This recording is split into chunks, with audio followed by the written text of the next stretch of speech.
9517. QC Kinetics. Hey guys, there is some important news that all men should take very seriously. Your prostate health. Are you urinating more frequently? Are you waking up at night to urinate? Are you sick and tired of prostate pills that just don't work? Sound familiar? If you are one of the millions of men with prostate problems that are driving you nuts, there is some great news. Prostagenics is the all-natural product that beat over 157 other prostate supplements in lab tests and was rated the #1 most powerful prostate supplement in the world. #1, because it works. So why not try some Prostagenics, and your prostate troubles will be a thing of the past. You'll get a great night's sleep and stop waking up in the middle of the night to go to the bathroom. To get your free bottle of Prostagenics, call now 800-600-2020. That's 1-800-600-2020. Take advantage of our 90-day money-back guarantee. Call 800-600-2020. Do it now. Most of us have a favorite song or soundtrack as motivation for when we need it most. And no matter which beat we choose, one thing's for sure, music inspires us all. Let's use the power of music as inspiration to reclaim our rhythm. Today, let's start one healthy habit that works for our life, for the best chance at life. Join me. The American Heart Association is ready to guide us every single step of the way. Reclaim your rhythm at heart.org. From the Ingalls Studios, this is ESPN Asheville, WPEK, W225CJ Fairview, WMXF Waynesville, and iHeart Radio Station. Brown, ESPN's Jesse Rogers reports a baseball bargaining session today lasted only 15 minutes with little progress. The scheduled start of spring training games is a week from Saturday. The MLB lockout started 2.5 months ago. ESPN has learned Michigan coach Jim Harbaugh will have his salary restored to where it was before it was cut for the 2021 season. ESPN's Paul Feinbaum. He didn't get the job, so he crawls back to Michigan, and Ward Manuel, the AD, really has no option. He extends Harbaugh's contract by a year. This is not that dramatic. And I think the two sides are stuck with each other. This marriage is going nowhere. Michigan has a good team for next year, but the optics of this, to me, are really bad. Feinbaum referring to Harbaugh's interview with the Minnesota Vikings. At the Olympics today, 33-year-old American speed skater Brittany Bowe wins the first individual medal of her career, a bronze in the 1,000 meters. The U.S. women's hockey team takes silver, falling 3-2 to Canada in the gold medal game. The new Venture X card from Capital One. Earn 10x miles on hotels and rental cars and 5x miles on flights when you book through Capital One Travel, plus 2x miles on all other purchases. Capital One. What's in your wallet? Terms apply. See CapitalOne.com for details. Now your chance to win $1,000. Just enter this nationwide keyword on our website. Family. That's family. Enter it on our station website now. Log on now to ESPNABL.com. In the heart of Beer City, USA, two men, one journey to create a sports show unlike any other. Unfiltered, raw, and honest. One of them played a soccer goalie opposite Ben Stiller. The other once scored 6 points on Steph Curry. These guys know their shit. Let's go! Tank Spencer, Jeremy Greene, the Sportsocracy. Presented by Ingalls Supermarkets. Low prices, love the savings. And welcome into the Sportsocracy here on ESPN Asheville, 92.9 FM, 880 AM, and 1400. I'm Tank Spencer. Jeremy Greene still on vacation. Mr. Caleb Peak. What's going on, Back Tank? in here with us again another day. And yes, we are ready to rock and roll. We are, well, I mean, look, I really want to say great things about the North Carolina Tar Heels because my heart tells me to. But man, did you witness any of that last night, the Pittsburgh game? I witnessed all that I wanted to witness. Oh my gosh. Oh, it was brutal. Absolutely brutal. The call was brutal as well. And we're going to talk to the voice of the North Carolina Tar Heels, Jones Angel, coming up at 4:00. But yeah, Tar Heel fans, if you got great high hopes for this team, I think it's time to start questioning whether or not that is reality or not. It's a fine team. It's a talented team, but these guys, I mean, they just have games where they don't have it. And it's a team that I wouldn't be shocked if, so they probably will make the tournament. You got 5 regular season games left. You're 18-8 on the season. You're probably going to end up being maybe a 10 seed at the best. But you could very well go up against any random team, like a DePaul or somebody, and end up losing in the first round of the playoffs or in the first round of the tournament, or get upset at some point. It's just they're not good. I mean, I can't wait to talk to Jones about this, because the North Carolina Tar Heels are a fits and starts type of team. I mean, last night down the stretch, they showed signs of life. They showed signs of talent, that they can connect on passes, that they can make open looks, high percentage looks. They can get there, but it always comes too late. It comes when the final nail is already in the coffin and nothing is at stake. I mean, North Carolina crawling their way back into the game when it's far too late to even begin to do so. Down by 21 points in the second half, and Armando Bacot has to sit out the last 8 minutes of the game due to foul trouble. He was being shut down by their bigs anyway. They just double teamed him all night and couldn't hit the bar inside of a broad coming from the rest of the shooters for the Tar Heels, and you cut it to 6 and then just fall apart at the end. Defensive intensity wasn't there. It's just there's a lot of things about this team, and like I said, we'll talk to Jones Angell about it coming up at 4:00 this afternoon for Tar Heel time with the voice of the Tar Heels. Of course, you hear all the Tar Heel games right here on ESPN Asheville all season long. We're going to get into the LA parade yesterday. They had some highlights. Some lowlights. Some lowlights, no doubt. Some really lowlights as well, but we'll talk about running it back in the next hour as well. And it's Bracketology Watch.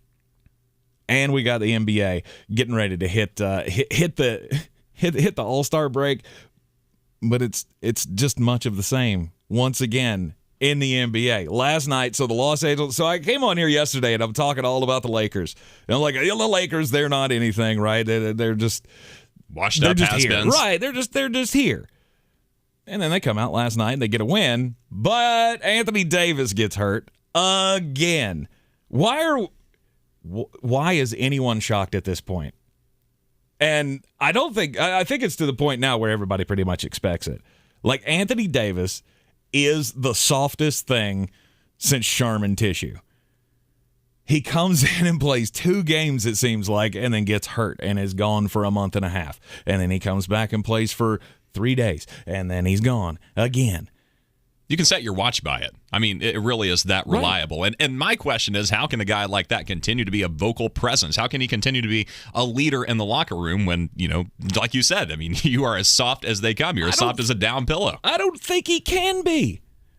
I honestly don't believe that there's a single person on that team, from LeBron James on down to the 13th scrub that they've got at the back end of that roster, who looks at Anthony Davis and goes, yeah, I want to go to war with that guy.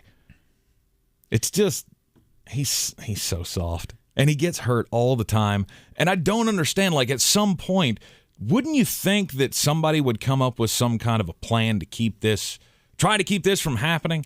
Like, I don't know if it's got to be a conditioning thing. There's got to be some kind of regimen that he needs to start going through every day to beef himself up, to protect himself against these injuries. Hell, he can't even do it. He can't even stay healthy long enough to do any kind of a workout. Well, he's past the point of no return, and the bailout plan that you're talking about is LeBron James. It always has been. It was in Cleveland. It was in Miami, although Miami, he brought a couple of nice players with him, and Dwayne Wade was already there waiting for LBJ to arrive. But now, how are you going to count on LeBron to carry the load, especially the load of the L.A. Lakers? It's the heaviest load he's ever had to carry. I mean, he's too busy with Space Jam 2 and Blaze Pizza and all this other stuff. Yeah, so, I mean, the plan is not a plan. No, there is no plan. There is no plan at this point. The Lakers are just coming in and, they thought, well, we could just throw a bunch of talent at it and maybe that'll work. Well, at some point you have to play as a team.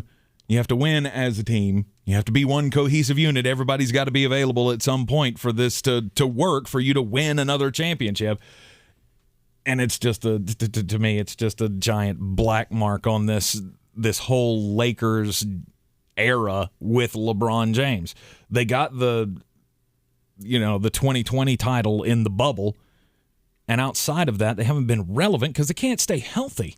Well, and the Lakers are creating enemies both inside the organization and out. I mean, the Buss family has rubbed Jerry West is no longer compatible with the LA Lakers organization. That tells you everything you need to know. You've alienated your biggest star up until LeBron James, or Kobe Bryant and Shaq and all that of the 90s. But Jerry West is LA. Jerry West is the NBA, and LA essentially kicked him to the curb. It's the culture is rotting. It's terrible in LA. Yeah, and I don't know that it hasn't been that way for a long time. It's just winning covers up a lot. When you can win a championship and you've got hope, it covers up a whole lot of your ills. It hides all of that from the public. But when you're not winning and you're a team that's they're what, the 9 seed right now in the Western Conference? On the outside looking in, yeah. Right. They're in the play-in games, the play-in tournament. Well, that's not sending anybody. I mean, the fact that it was a joke last year that we had to start out the playoffs with Steph Curry against LeBron James in the play-in games. That's how bad it was. And I gave them a little bit of a break last year because I thought, well, see, what they're doing is they're just playing the long game. These guys, they're just sitting back. They're just waiting. All they know is they have to get into the playoff. They have to get into that play-in tournament, and then they can kick it in. But there hasn't been that gear in a while. I'm not throwing shade at LeBron because LeBron's carrying this team on his back.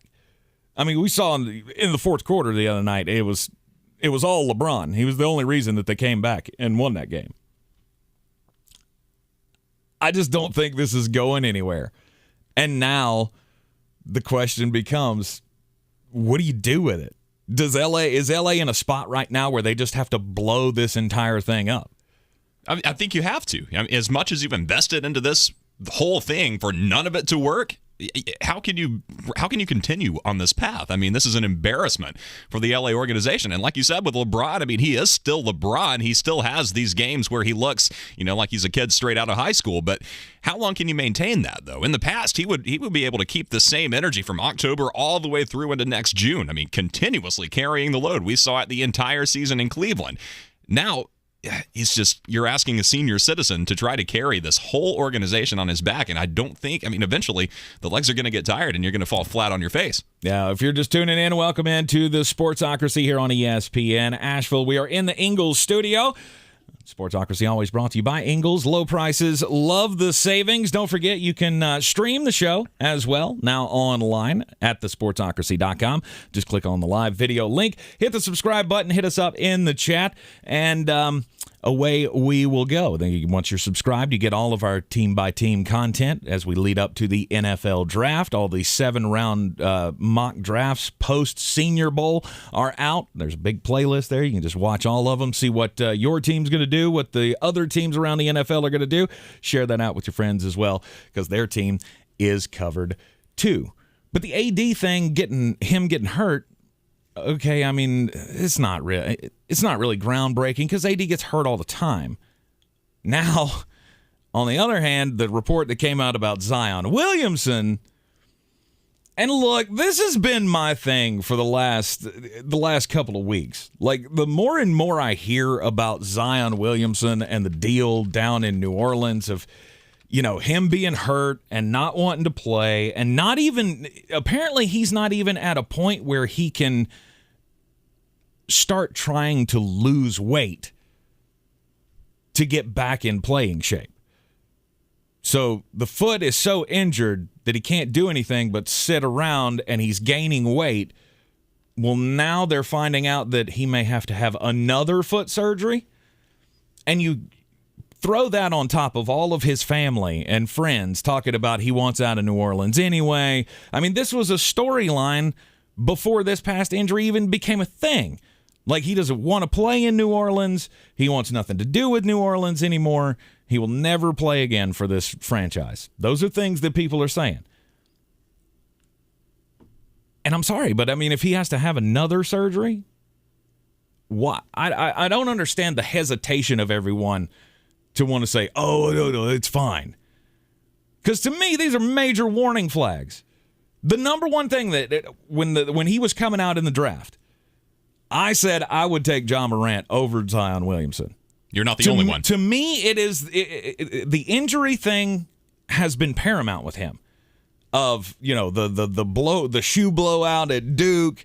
And he had a bit of an injury there as well where he had to sit out for a while, and it took him a little bit to come back. And everybody's talking about how heavy he is and how he likes to move up and down the floor, and then he's going to have to manage his weight very well. And then we haven't seen him do that since he came into the league. He had a great stretch. When he's on the floor, he's freaking amazing. When? But when? But when is he going to get back on the floor? And the key word there, I mean, the warning sign, like you mentioned, 3 days from now, on February 20th, it'll have been 3 years since the blowout at Duke. February 20th, 2019. I've looked it up. That's when that happened. But I can get personal with this. I can go back to 2018. I actually shot under the basket cam in a game that Zion was a part of at Spartanburg Day High School, and or Spartanburg Day School, or whatever it's called. I forget exactly. But yeah. It's I just remember being in awe at this man that looked like he was 35 years old, but yet the kid is 18. I think he may have even been 17 years old at the time. He's just this mountain of this human. And I couldn't believe how monstrous this kid is. And I'm like, this is going to be a problem. There's no way this is sustainable.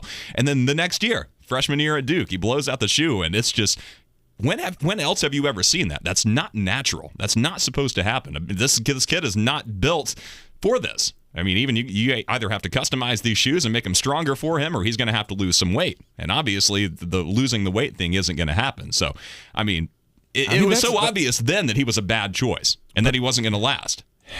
And now, I mean, look, it's bearing fruit. I mean, look, when he's been on the floor, it's been great. I mean, I don't remember what the stat was, but his per 36 minutes when he's on the floor are astronomical. They're like Hall of Fame level numbers. And somebody in the chat said that he's waiting out his contract. Scott said he's waiting out his contract. To me, that makes you untouchable. Like, I don't want anything to do with you. I don't care. You're essentially Ben Simmons if you do that. Exactly. You're no better than Ben Simmons, and you're no better than AD because you're hurt all the time or you're not wanting to play. So tell me, is it a mental thing, or is it a give a crap thing, or is it a physical thing? Like, You're unavailable to me one way or the other. And if I bring you into my franchise, who's to say you're not going to flip and do it on me again? Like, the only are you telling me the only way Zion's going to be happy is if he goes to play for LA? I don't. With Zion Williamson, maybe it's changed. Maybe he's becoming a little bit more of a diva as he gets deeper into the pros. But having heard some of his past interviews and having seen his family interact with the media the way that they have, I don't think it's that much of Williamson being a punk until the report comes out that proves me wrong. I really do think it is more of a physical thing, and that translates into a mental problem for him because he is used to being the big dog on the floor. He was in high school, and there was no competition for him. Even at Duke, there was little competition that could rise up one-on-one with him and meet him at the rim. I mean, he was rim rocking. Nobody could get in front of him and do anything with him. You get to the NBA, now all of a sudden your weight is becoming a problem. You're going up against big bodies that know what to do. They know how to defend you. You've got the size advantage. You're still putting up these astronomical numbers, but they know what to do with you. They know how to contain you more so than just go straight up against you. There's a game plan for you. And when those numbers don't go as well as intended, and when you spend some time with injury, maybe you begin to get inside your own head a little bit. You begin to become more of a diva than you're accustomed to, than anyone else is accustomed to, and that's when the switch flips and people really begin to give up on you. And that's the thing. When people give up on you, that's when it becomes a mental problem. Well, see, I've already given up on him, and it doesn't matter what I think. I mean, I'm just some idiot in Asheville, North Carolina. It doesn't matter what I think. But to me, this would be, like I said, just I can't have anything to do with Zion now, and I wouldn't if I was the New Orleans franchise. Although, what are you going to do? There's nothing you can do. I mean, you can offer him up for a trade, I guess. See what you can get out of the deal, and I'm sure they'll get a major haul. But you don't want to do that. I mean, they're trying to keep this thing together as much as possible. New Orleans wants to obviously try to win. That's why they made the deal for C.J. McCollum at the break. or right before the All-Star break of we're going to go out and get somebody that we think can facilitate with Zion once he's back. Now, the reports are that he might have to have this second surgery, and that they knew that.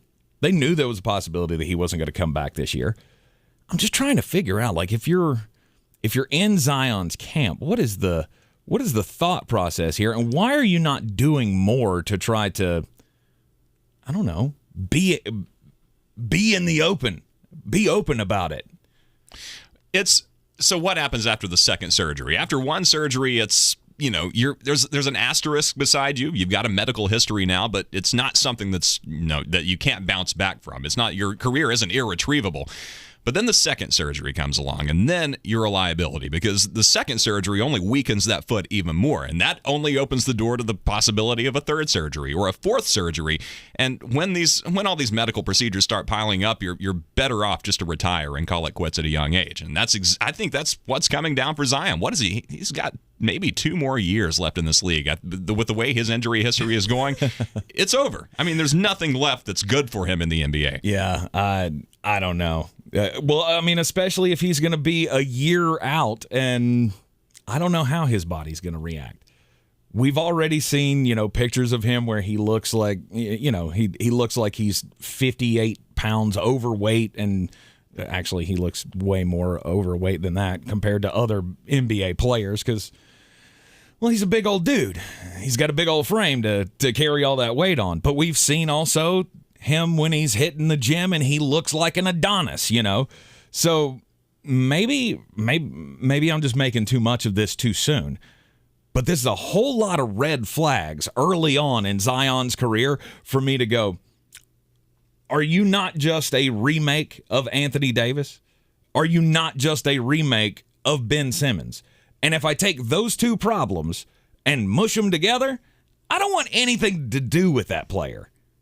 You're in the Sportsocracy here on ESPN Asheville, 92.9 FM, 880 AM, and 1400. We had some history made in the NBA last night. We'll talk about that up next. This is your Exergen Temporal Scanner weather forecast on ESPN Asheville. Wind advisory up tonight until 3 a.m. Friday morning. Got a Pacific front sweeping in and a squall line marching in. It's weakening as it comes in, but half-inch rains, gusty wind out of the northwest behind the squall line. 37 degrees our low for tonight. And then a colder, more February-like forecast for Friday and into the weekend after very warm weather. 41 degrees on Friday, 23 Friday night. I'm meteorologist Scott Lariamore. That's the latest Weather Channel forecast. This report is sponsored by Mattress Warehouse's Clean Shop Promise. It's the President's Day sale at Mattress Warehouse. Save up to $800 on major national brands. Buy one, get one 50% off select pillows. Get free next-day delivery and 0% interest financing on qualifying purchases. Visit sleephappens.com. I think it's just vapor. Vaping is safer than smoking, isn't it? One vape pod has as much nicotine as one pack of cigarettes. Get your head out of the cloud. Talk to your kid about vaping. Visit talkaboutvaping.org. Brought to you by the American Lung Association and the Ad Council.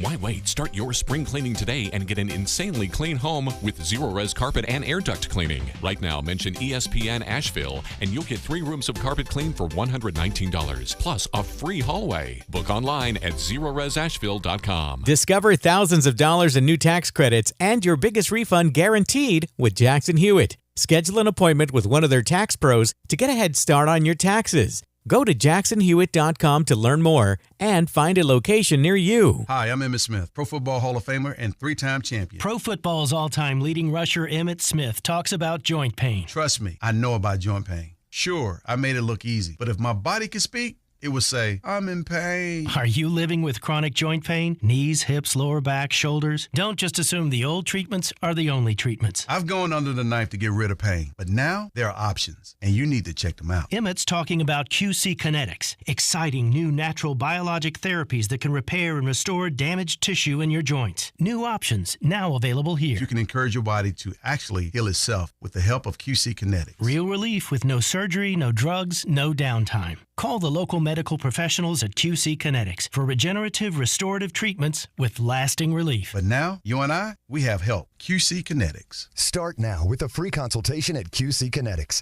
828-333-9517. That's 828-333-9517. Call today, 333-9517. High prices don't get you a great network. A great network gets you a great network. It's why Total Wireless runs on the largest, most dependable network with nationwide 5G. And now our totally unlimited plan is just $50 a month for talk, text, and high-speed data that never run out. Get unlimited laughing, scrolling, unlimited everything. Total Wireless. Do amazing. Available at Target. Capable device and SIM required. Actual availability, coverage, and speed may vary. Total Wireless reserves the right to review your account after 60 gigs. Terms and conditions at totalwireless.com/terms.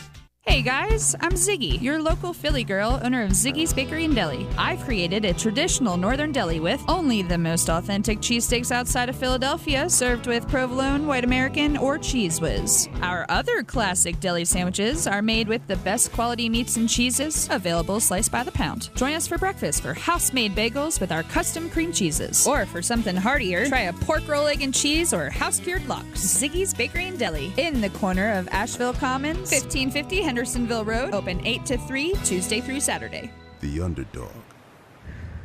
The long shot. The nobody from nowhere, never gonna happen, 100 to 1 shot. We know something about that. We're with you every step of the way. This week at Ingles, select 12-ounce Frank's hot sauce, 2 for $5. Select sizes and varieties Keebler cookies, also 2 for $5. And select sizes and varieties Maxwell House, large can, or pod coffee, $5.98 each. Ingles, low prices, love the savings.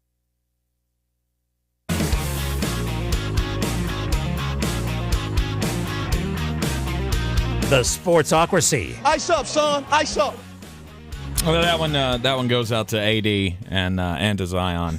Ice up. Get your tails back on the floor. AD is going to be out for a couple of weeks with the new ankle sprain. And like I said, Zion, he probably ain't going to come back.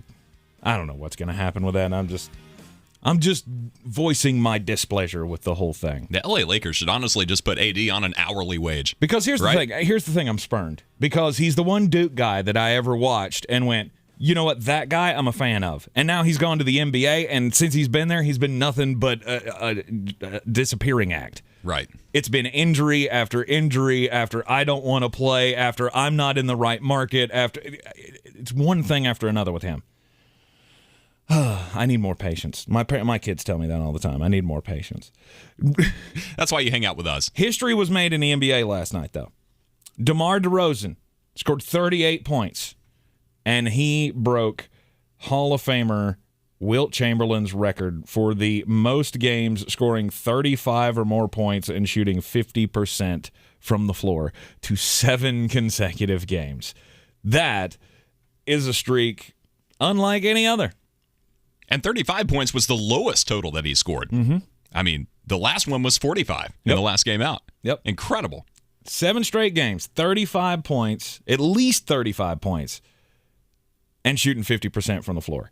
7 games in a row.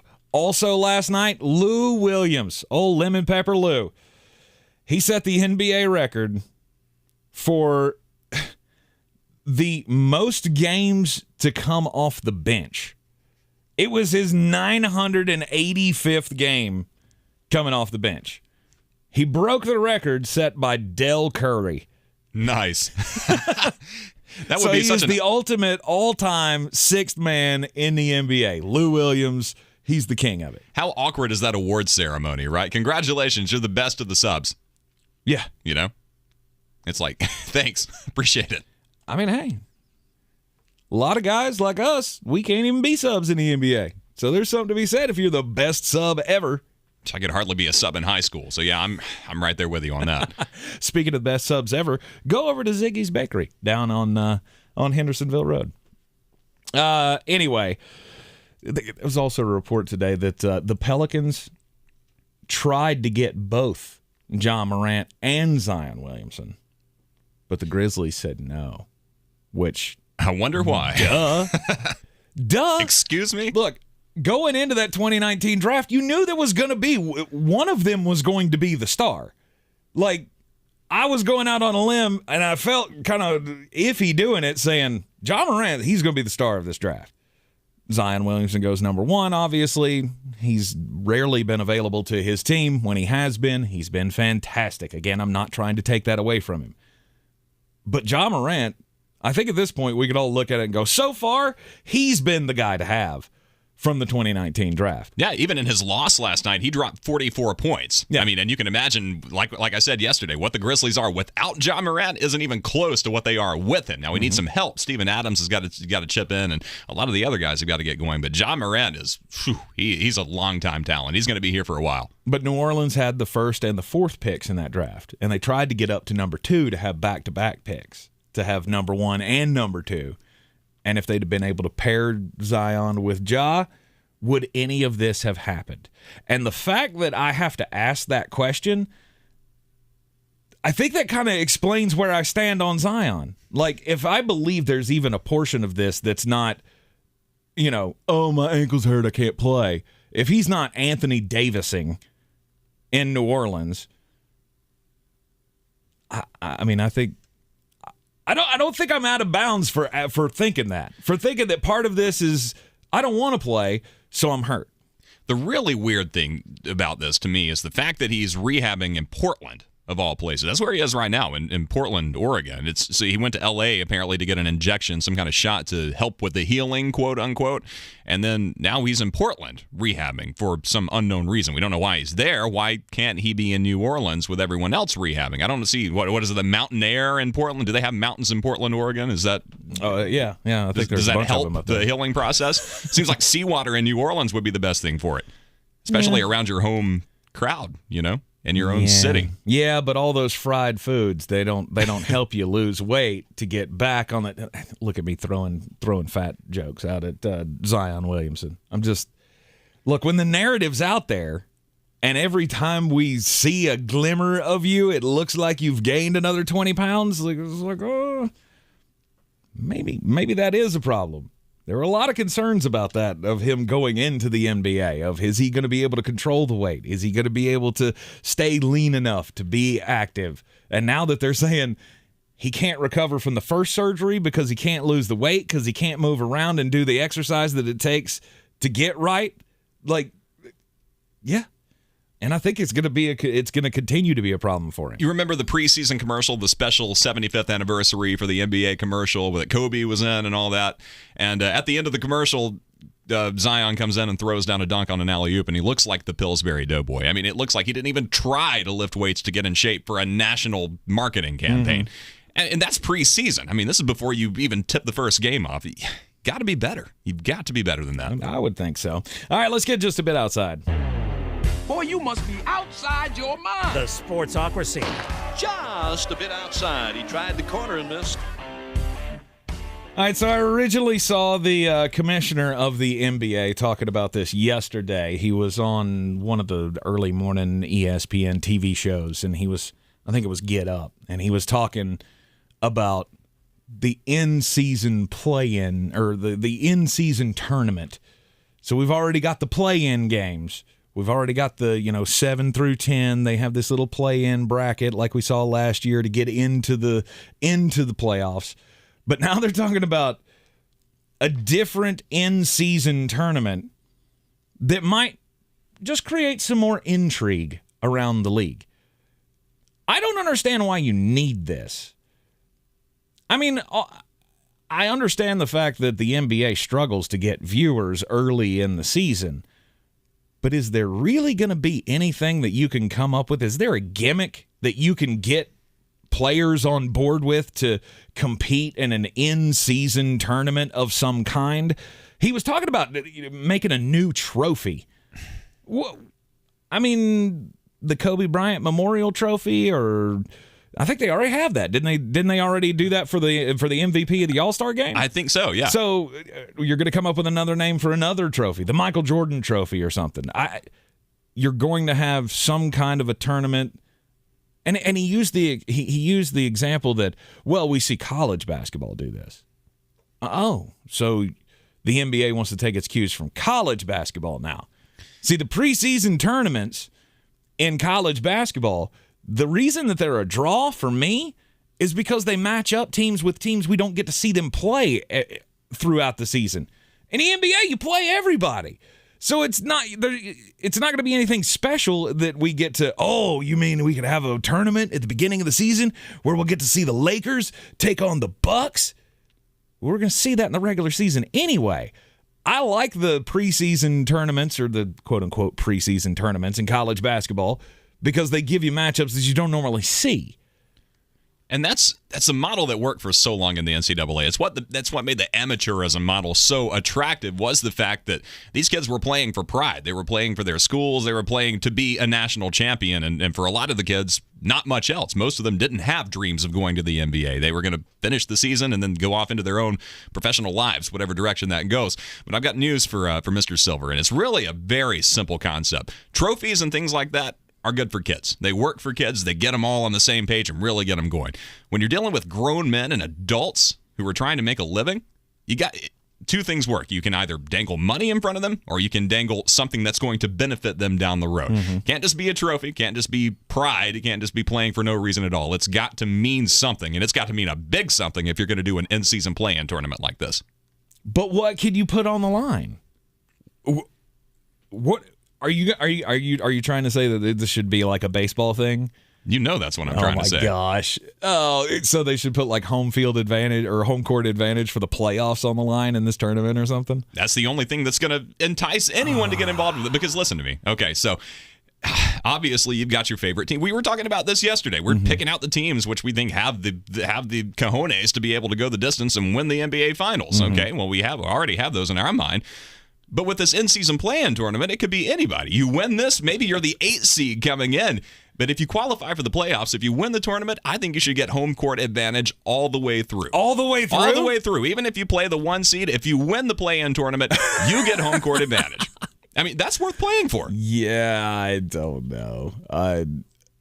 No, I can't see that happening. Look, I necessarily wasn't an opponent of it when that was the case for baseball, when they had that for the All-Star game, and it was the league. Like, so you're saying if the Charlotte Hornets were the only one that cared about this, well, they'd have to make the playoffs first. Well, let's be hopeful. They're going to make the playoffs. Yeah. So they make the playoffs. So, but they won the early season tournament by some stroke of genius. I don't know. They would have home court in every series that they advance to? Of course, and let me tell you why it's not controversial. Because, like you said, Charlotte is on the bubble. I mean, they may or may not make the playoffs, not really expected to advance past the first round if they do get in. So if you really are the number 1 seed, if you are that good, it shouldn't be a problem for you to bounce this in-season tournament winner from the playoffs, right? If you're number 1 going up against number 8, it shouldn't matter if they have home court advantage. You should still win the series in 5. True. Right? Yeah, I mean, if it's Charlotte ends up against the Milwaukee Bucks, you're going to expect the Bucks to win that series in 5 at least. Where the series starts, right? Doesn't matter if it's on the road or yeah. I don't think there's a future for that, but it's very baseball of you. Yeah, that's why you keep me around. Got to keep you grounded, right? How about you're just a bit outside? Let's take a look here. Okay, so I don't talk a lot about the PGA Tour, but I think this is worth mentioning. With the Saudi Golf League, it's really causing a little bit of a rebellion within the PGA Tour. I mean, you've got some big names that are speaking out against this. If I can switch to the right camera. Yeah, that might help a little bit.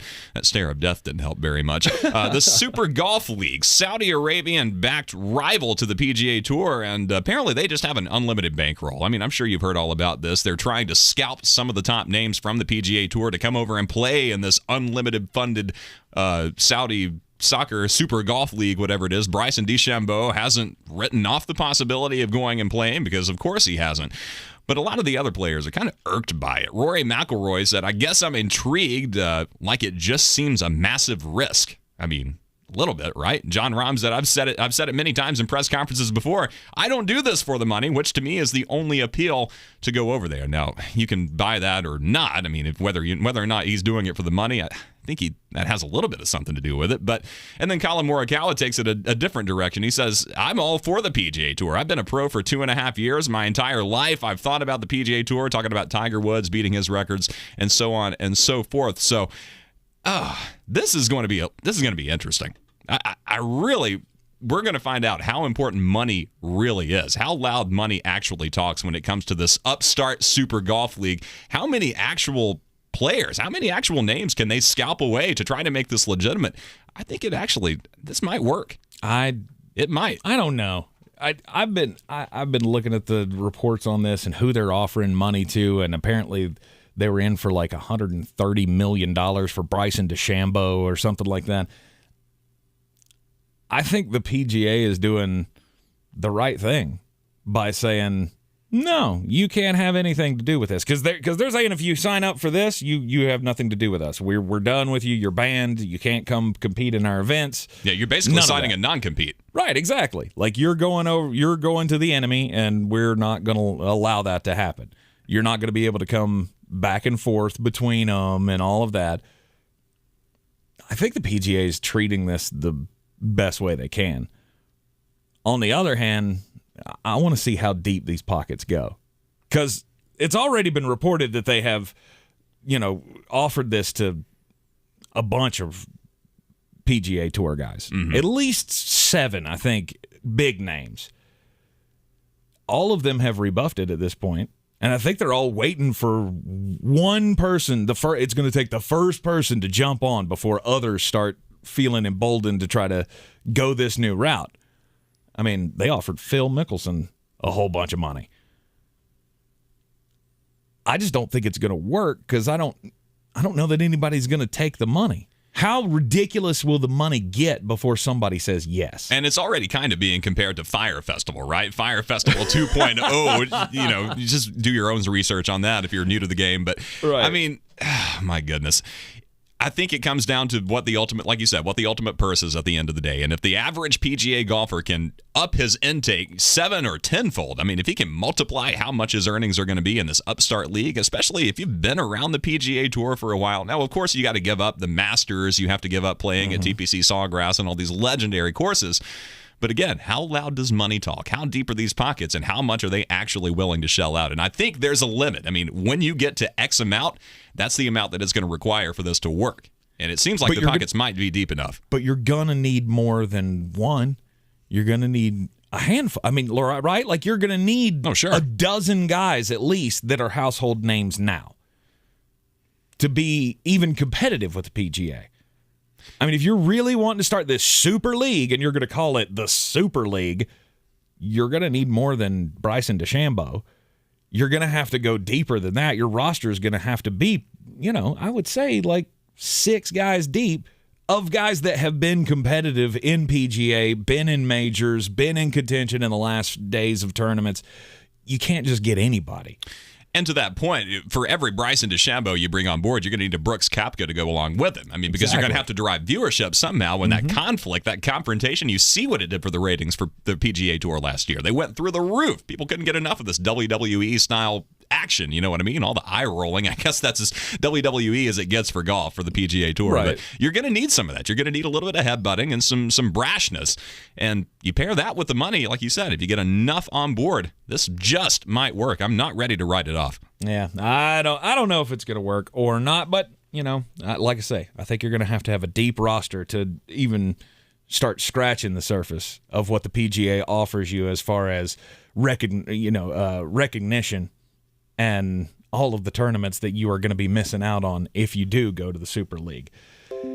In college basketball, we're coming down. It's bracket watch time. It's time to start looking at who actually has a shot to win the national title.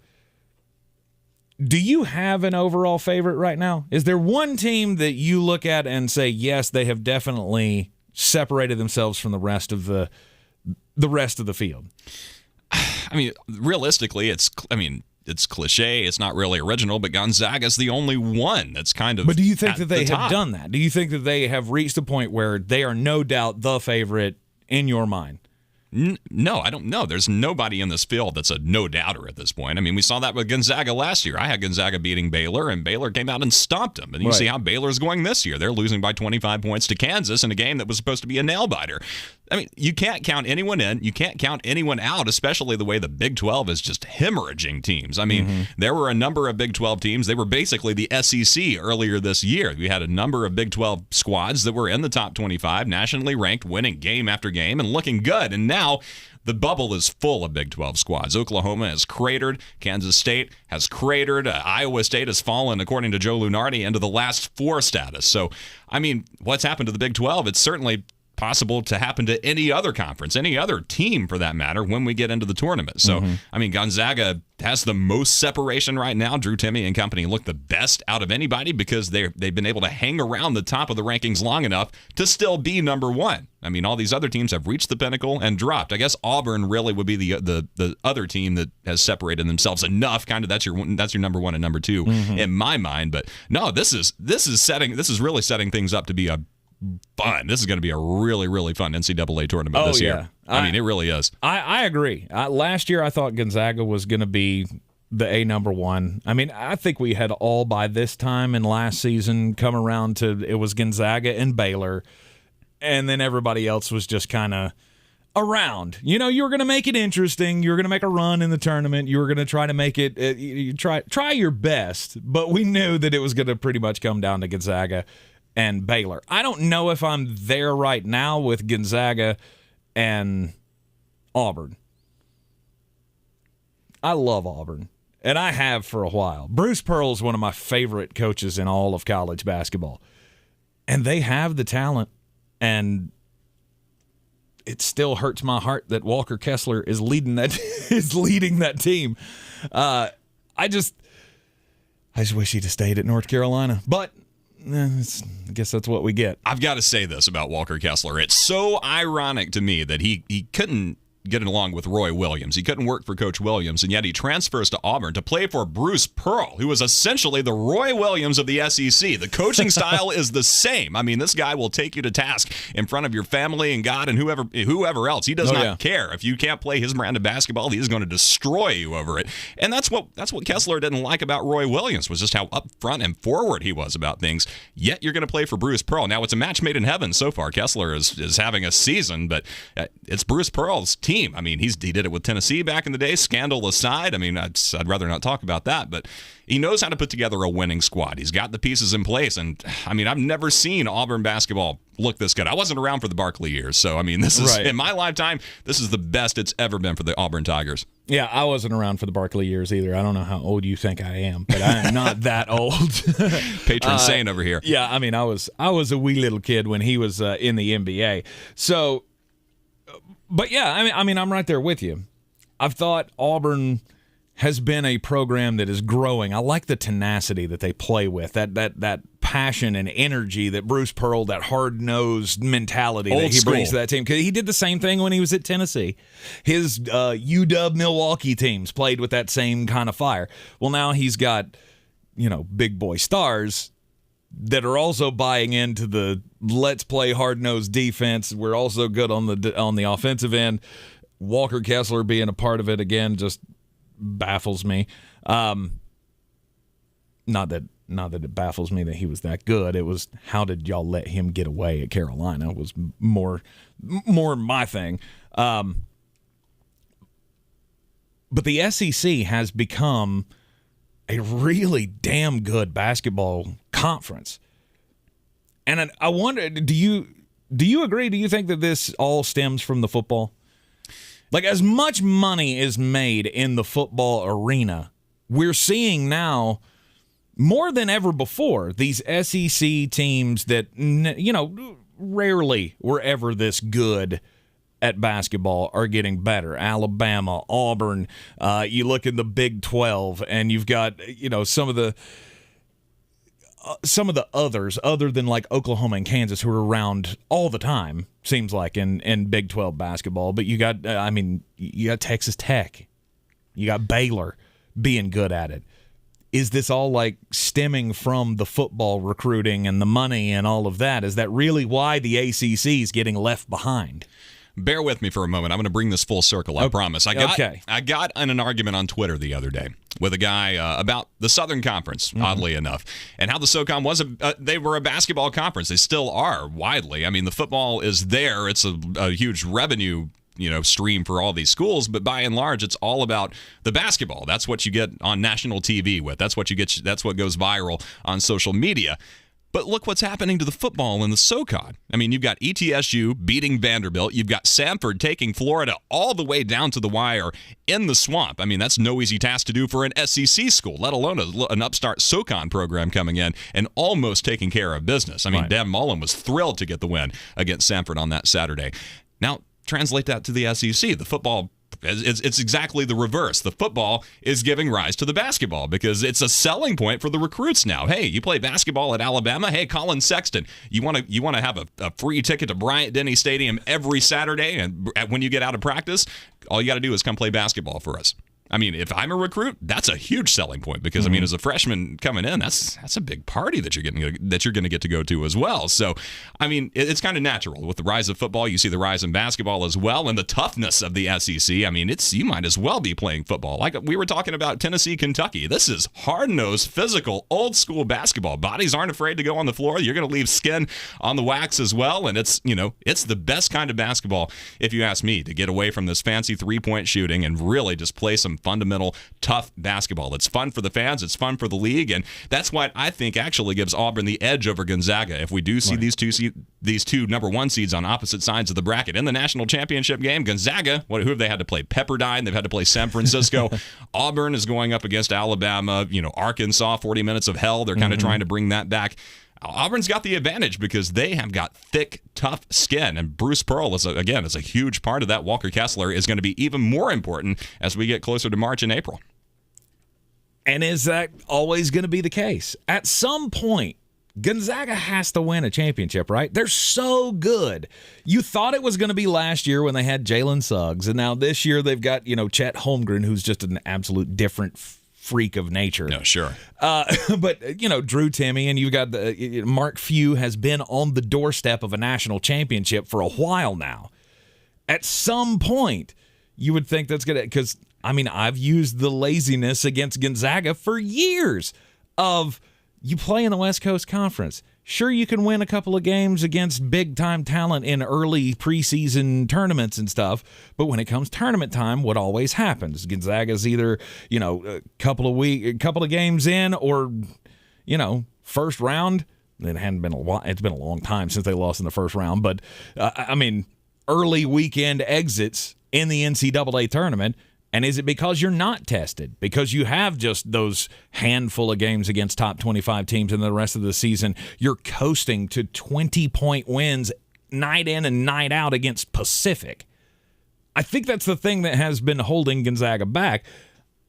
But I think they've done such a good job at their scheduling and making sure that they do test themselves early in the season that they're getting close to that point. I don't know if Gonzaga's going to win a national championship this year or not, but they're definitely on my short list. I got Gonzaga, Auburn, Arizona, Purdue, Illinois, Kentucky, Baylor, and Duke. That's the 8 teams that I believe should be able to win a national championship this year. And I think there are other teams that can pull some upsets as well along the way. Watch out for Wake Forest. Yeah, Wake they're going to make waves. Yeah, Sweet 16. I'll give them Sweet 16, maybe Elite 8. That'd be the prayer of all okay, prayers. I'm on board with that, yeah. It's just that there's nobody worth talking about in the ACC other than Duke when it comes to the national relevance. We will be talking to the voice of the North Carolina Tar Heels, Jones Angell, coming up at the top of the 4 o'clock hour, though. We'll talk about how crucial of a loss it was last night at the Dean Dome to Pitt, the first really, truly bad loss of the season for the Tar Heels, and how they rally or try to rally after that. Coming up after the break, though, we're going to give you some picks. You weren't too good last night in your lean on Greene, because if you're taking picks from us, it's pretty lean if you're going to put wagers on it. But I went 2-0. You, on the other hand, Caleb, you went 0-2. I'm a rambling man, not a gambling man. We'll have some picks for you coming up next in the Greene on Greene here on ESPN Asheville. Real estate isn't about properties, it's about people. I'm Clarissa Marshall with eXp Realty, your native realtor serving all of Western North Carolina. I will work hard for you, and I believe in doing the right thing every time. I market each of my listings to reach out-of-town buyers. I use a professional photographer and drone video on every single listing, as well as collaborate with agents across the country to find your buyer. Check me out online at clarissasellswnc.com or give me a call at 828-774-6343. It would be my pleasure to assist you through the real estate process. At Ingalls, we know the ever-present struggle of, what am I going to make for dinner this week? That's why we started the Ingalls Table. It's a website that brings the best chefs and food experts right into your kitchen. You can sort through hundreds of recipes for every occasion, watch how-to videos, and print shopping lists to take to the store. It's all waiting for you at ingalls-markets.com. Ingalls. Low prices. Love the savings. Nashville. Monsters of Rock and Roll Williamson. March 18th and 19th, Monster TNT explodes into the Egg Center. Here they come, metallic monsters and raw horsepower. Starring the high-flying school bus called Higher Education. 3 monster shows. Tickets now at MonsterTNT.com or buy at Allen's Jewelry and Pawn for free pit passes. Monster TNT, the Egg Center. iHeartRadio Earth knows small changes make a big difference for the environment. Did you know that keeping your tires even a single PSI lower than recommended means worse mileage and more trips to the pump? So do the environment and your wallet a favor and always check the tire pressure. Brought to you by iHeartRadio Earth and the National Environmental Education Foundation. To find more tips on smarter, sustainable living or to take action in your own community, go to iHeartRadio.com/Earth. The madness begins here. Make sure you're at the Harris Cherokee Center in Asheville, North Carolina, March 3rd through 7th for the Ingalls 2022 SoCon Basketball Championships. You don't want to miss the action as your favorite SoCon teams compete for a championship and a berth in the NCAA tournament. Book your travel and tickets by logging on to SoConHoops.com or by contacting the Harris Cherokee Center Asheville box office. The madness begins in Asheville. Get your tickets today. At Panera, you can say yes to both of your cravings. We call it You Pick Two. And with over 465 pairings, you'll find a meal sure to satisfy any mood. Are you feeling both fresh and fun? Pick our Fuji apple salad with a new Thai chicken soup. Or maybe you're feeling classic and bold. Pair some creamy mac and cheese with our new Citrus Asian Crunch salad. Pick your perfect pair and order a You Pick Two today. Panera, the familiar made fantastic. Do you want the best for your car? Then fill up with Premium at Circle K. Circle K Premium is our best fuel with double the cleaning detergent, protecting your engine from corrosion and damage so it can work at its best. And that, my friend, increases your mileage for more cha-ching in your pocket. Plus, when you fill up with Premium at Circle K, you can save up to 20 cents per gallon. Offer valid Thursdays or Fridays at participating stores. For details, visit CircleK.com. Circle K. How convenient. Blitz that holiday debt and get $1,000 in your hand. I just won $1,000. Listen every hour from 7 a.m. to 7 p.m. weekdays for your chance to win $1,000. Happening now. Gold is near record highs, and Allen's pays the most for your gold jewelry, coins, diamonds, designer watches, and more. Take advantage of the high gold market price and get the cash you deserve today. Allen's Jewelry and Pawn, Patton Avenue, Tunnel Road, and in Cherokee. Get them the money. And when you get the money, you get the power. That watch costs more than your car. And when you get the power, then you get the woman. Welcome back into ESPN Asheville. I know this is Jeremy's thing. He likes to give out the betting picks. I'm not the gambler of the group, but I figured, hey, you know what? He hasn't been doing too well with his picks. I'll give you some picks. So I did it yesterday, and I went 2-0. So I'm going to give you 2 more picks tonight, and we'll let Losery over here, who went 0-2 last night, give you 2 picks as well. You might as well just make my picks for me. Yeah, no, I'm going to give you mine first. I'm going to go with the Charlotte Hornets tonight, taking on the Miami Heat down in Charlotte. Miami is a 5-point favorite. Don't overthink this. There's no Gordon Hayward anymore or right now for the Charlotte Hornets. Miami is a better team than Charlotte. Take Miami to cover the 5. it could be not even close, actually. And in the game of the night, you got the Philadelphia 76ers, Milwaukee Bucks on TNT, national television. Giannis always likes to tear up the 76ers. He's a 6.5-point favorite. I'll take him to cover as well. All right, let's see what I can do this time. 0 for 2 last night. Let's see if we can turn things around. The Wizards and the Nets. Brooklyn, 4.5-point favorites, but they got Seth Curry in town now coming over from Philadelphia. Kyle Kuzma is the player to watch for Washington. Over-under is 215. Bet the over on this one because this game goes to overtime. I think the line is more like 240 points tonight. So I think the Nets win the game, but it is in overtime. And then the Mavericks and the Pelicans, the way that Luka Doncic is playing lately, almost averages a triple-double, 27 points per game, 9 rebounds per game, 9 assists per game. He's doing it all. Dallas, 2.5-point favorites tonight against New Orleans. I think Dallas wins by 10+. Give me the Mavericks in New Orleans. All right, we were 2-2 last night in our picks. Let's see if we can do better than that tonight. So I need you to pick up your slack here, Caleb. All right, I'm done giving you crap. Just take it out of my paycheck. We got the North Carolina Tar Heels, voice of the Tar Heels, coming up next here on ESPN Asheville, 92.9 FM, 880 AM, and 1400. It'll be Tar Heel time with Jones Angel when we come back. We got some NFL coming your way in the next hour as well. Stick with us here on ESPN Asheville. Don't forget to stream it now on YouTube. Go to thesportsocracy.com. Click on that live video link. Don't forget to hit the subscribe button so you get all of our team-by-team mock draft content throughout the draft season. We got all of our 7-round post-Senior Bowl mock drafts out now. Thesportsocracy.com.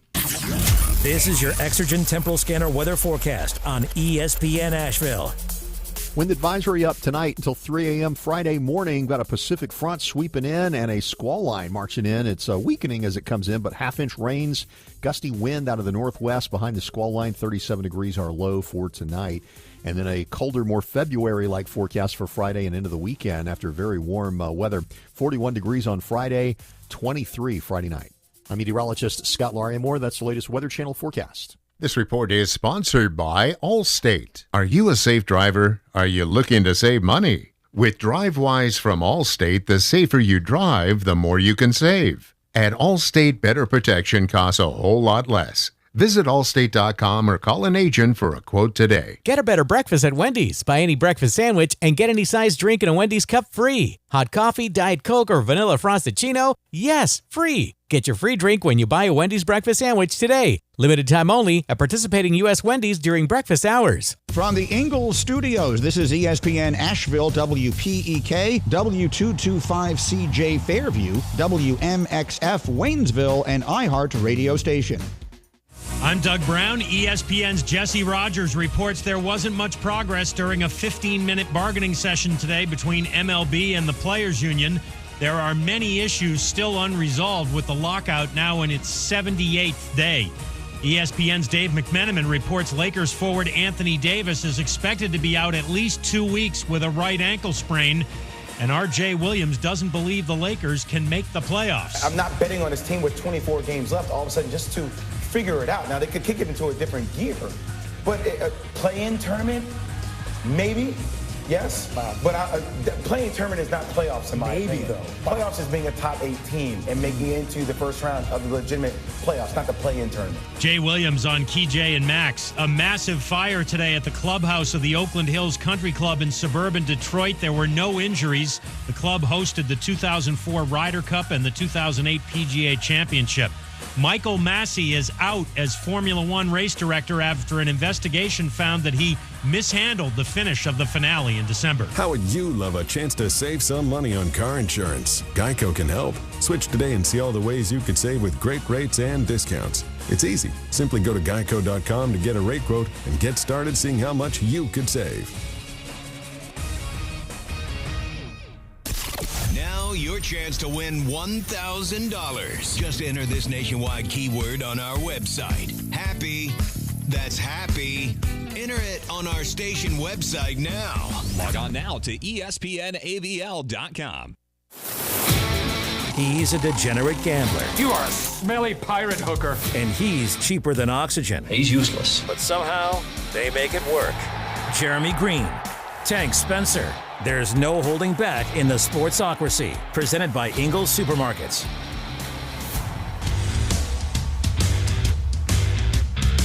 And welcome back into the Sportsocracy here on ESPN Asheville. 92.9 FM, 880 AM, and 1400. The Sportsocracy heard everywhere on the iHeartRadio app.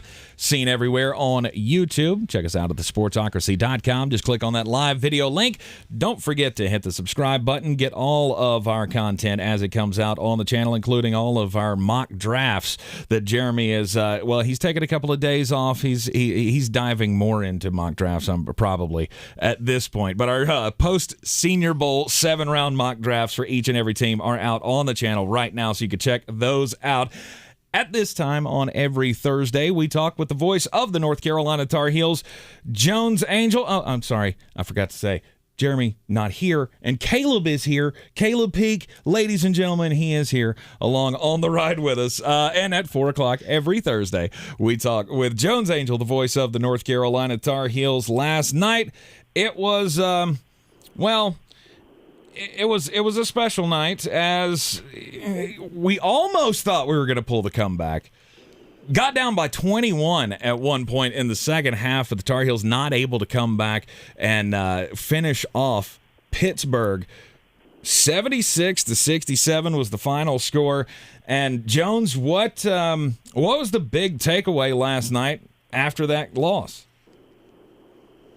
The Tar Heels are in trouble. Tank was my big takeaway. Yeah. Carolina has, I think, proven at this point what type of team that it is, and that is an inconsistent one. And we've seen Carolina at times and we've seen them at times be really, really not good. And that is, I think, the frustrating part for Tar Heel fans is that, Carolina can win on Saturday at Virginia Tech and beat Louisville on Monday, and all those things are absolutely within reach for this team. But I don't know what then makes you believe that you will not see another performance like this, because there's been plenty. We've seen that exact, and yesterday's game or last night's game, the story was the first half when Carolina turned it over 10 times, and that turned into 20 Pittsburgh points, and Pitt, who makes 5 3-pointers on average per game, made more than that in the first half. And Carolina just looked completely out of the ball game at the beginning. And so the problem is we've seen that half from Carolina before. First half against Duke, first half against Kentucky, really the entire game against Tennessee, the first half against Miami. We've seen it. Now, that's the first time that we've seen it against a team that I think Carolina is clearly better than in total, but certainly was not better than last night, and then not in that first 20 minutes. And so the Tar Heels have been able to find their way when they shoot the ball well. When they don't shoot the ball well, when the other team is physical and is aggressive defensively, it's bothered Carolina. And you saw it against a team that, again, those other teams that it's happened against, I think the Tar Heels are probably equal to or slightly below this year. Carolina's better than Pittsburgh in total, but Pitt just followed that same formula and was able to make Carolina look bad for most of the night. And so you'd like to say that it can get fixed, but I think in mid-February you kind of are who you are. Yeah, unfortunately, I think you're right about that, and the fact that Pitt was able to neutralize, I guess, is the best way I could put it, Armando Bacot, and kind of take him out of the game, and then rely on the rest of the Tar Heels just to not hit their shots was kind of crazy. Yeah, and we've talked about this, Tank, through the season, is that it's hard to rely on making shots, because you're just not going to, if you are not getting the ball to the rim, then you're not going to make your jump shots at an incredibly efficient rate every single game. Will there be times that it happens? Of course. And there'll be stretches within games, there'll be entire games that can happen. But it is a dangerous thing to try to rely on that to expect it to happen on a consistent basis. And so when Armando Bacot has not been effective, and when Carolina has not been able to get to the rim through dribble penetration, then that's when they've really had trouble. And that's what you saw offensively in the first half. And then you mentioned Carolina coming back. The way they were able to come back was by getting to the rim. They were able, even though Bacot wasn't in there for a majority of that comeback, they were able to penetrate to the basket and then make smart plays when you get there, whether that's finishing, whether that's kicking it out for a three-pointer, whether that's passing across the lane for a layup, whatever it is. It doesn't have to be a drive and a dunk or a drive and a layup, but you've got to get to the rim to make the defense have to do something. When you just pass it around the perimeter for 25 seconds and then chuck up a three-pointer, that's not very efficient offense. A couple of them might go in, but that's not a way to consistently play. And, you know, Hubert Davis wasn't mincing many words after the game. He was very disappointed, not just in that aspect of it, Tank, but the fact that he felt like Pitt basically said they were going to come in and push the Tar Heels around. They did push the Tar Heels around, and Carolina was too busy getting frustrated that they weren't getting more foul calls compared to being able to handle that physicality with some physicality of their own. And so it was a disappointing night, a damaging loss for sure, and one that's going to be hard for Carolina to get over. Hey, Jones, Caleb Peak here. So you mentioned, of course, Carolina having trouble getting to the rim, but allowing 76 points last night, that's a pretty high-scoring affair for Pittsburgh in a college basketball game. And one thing I've noticed about this Carolina squad is that when the run does come offensively, it comes late. I mean, Caleb Love with 15 of his 19 points over the final 5 minutes and change in that contest last night. So it seems as far as recruiting is concerned for next year, it seems like Coach Davis has got his work pretty well cut out for him. You know what you need to go get. You need to go get some defensive guys as well, maybe who can stop this bleeding in the first half before it's too late to mount that run while the other team is still within earshot. Well, a couple things. One, the defensive numbers for Carolina in the wins versus the losses are pretty dramatically different. And I may get these a little bit wrong, but this is close. And this is going into the game last night. So these will have changed a little bit due to the outcome last night. But in wins, Carolina was holding its opponents to something around like 68 points, maybe 66 points in that range, and the opposition was shooting below 40% for the entire season in the games that Carolina wins. In the games that Carolina has lost, again, before last night, the teams were averaging shooting better than 50% from the floor and nearly 90 points per game. It's a dramatic difference. And so Carolina has to be more consistent on the defensive end. And look, playing defense is not easy anymore in basketball because guys can do so much with the ball, you know, not to sound like super old, but you can carry the ball. Without that's rarely called, and it's hard to stay in front of your guy. And so individual defense is hard. What you have to have, and Hubert Davis calls it, is being connected defensively. And that's when you as a team are playing defense at a high level. You're talking, you're moving, you're switching, you know where everybody is, you understand your role, in that moment, and then you understand your role when the offense does something and you as a team defense have to adjust. Carolina has struggled to stay connected defensively in those games that it has lost. And I thought you saw that in a big way in the first half yesterday, where Pitt, I mentioned all the threes that they made in that first half. Well, they were making those threes because they were open a bunch. There were a lot of open corner threes for Pitt in that game. And right. So, that has to improve. When it comes to recruiting, it's interesting. Carolina signed 4 guys for next year. They're not going to sign any more freshmen, at least to my knowledge, for next season. So I do think you will have to see the Tar Heels be active in the transfer portal, as pretty much every team is at this point, because there will be some very clear needs that the Tar Heels still have, even with a very solid class coming in. That includes some highly recruited kids like Seth Trimble and Jalen Washington, and really prolific scorer and Tyler Nickel, and a big guy in Will Shaver, who's actually already on campus here for the second semester this year and is redshirting for this semester. So those guys will have to play a large role, and I think Carolina is going to have to go get some players in the portal. Then what you're looking at is an incredibly important class the next couple of years after that, because the Tar Heels need some high-end talent. And they're very heavily they have one committed, and they are very heavily in the mix for 2 to 3 others who are high-end talented players. But the Tar Heels got to get those guys.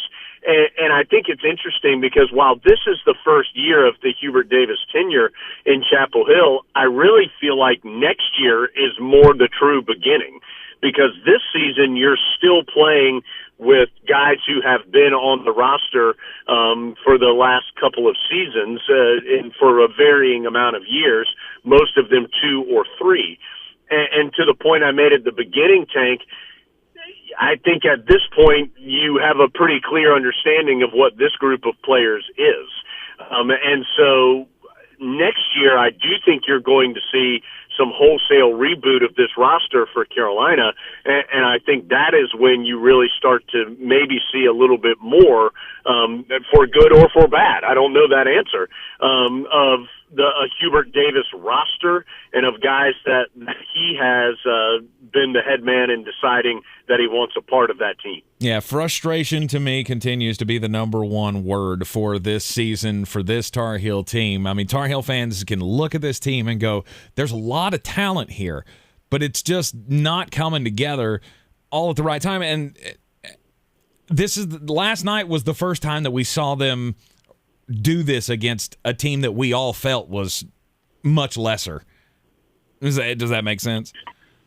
Yeah, oh yeah, and I do think that is part of the disappointment leaving the game last night, is that, you know, from a Tar Heel resume perspective, you know, the Tar Heels didn't have a lot of real high quality wins, but what they also didn't have was any bad losses. Right. They had losses by some wide margins, but they had lost to pretty good teams for the most part. And you know, the Notre Dame game, the Purdue game were competitive. You know, they had some solid wins, the Virginia win, the Michigan win, the Virginia Tech wins looking better and better. So, I mean, they had some, but what they didn't have was that loss where you go, ooh, whoa, that's a big ding. And last night was a big ding because Pitt is not very good, quite honestly. Now, I think they're playing better. I think the addition of Ithiel Horton has made them much better once he cleaned up all the legal issues that he had for a large majority of this season.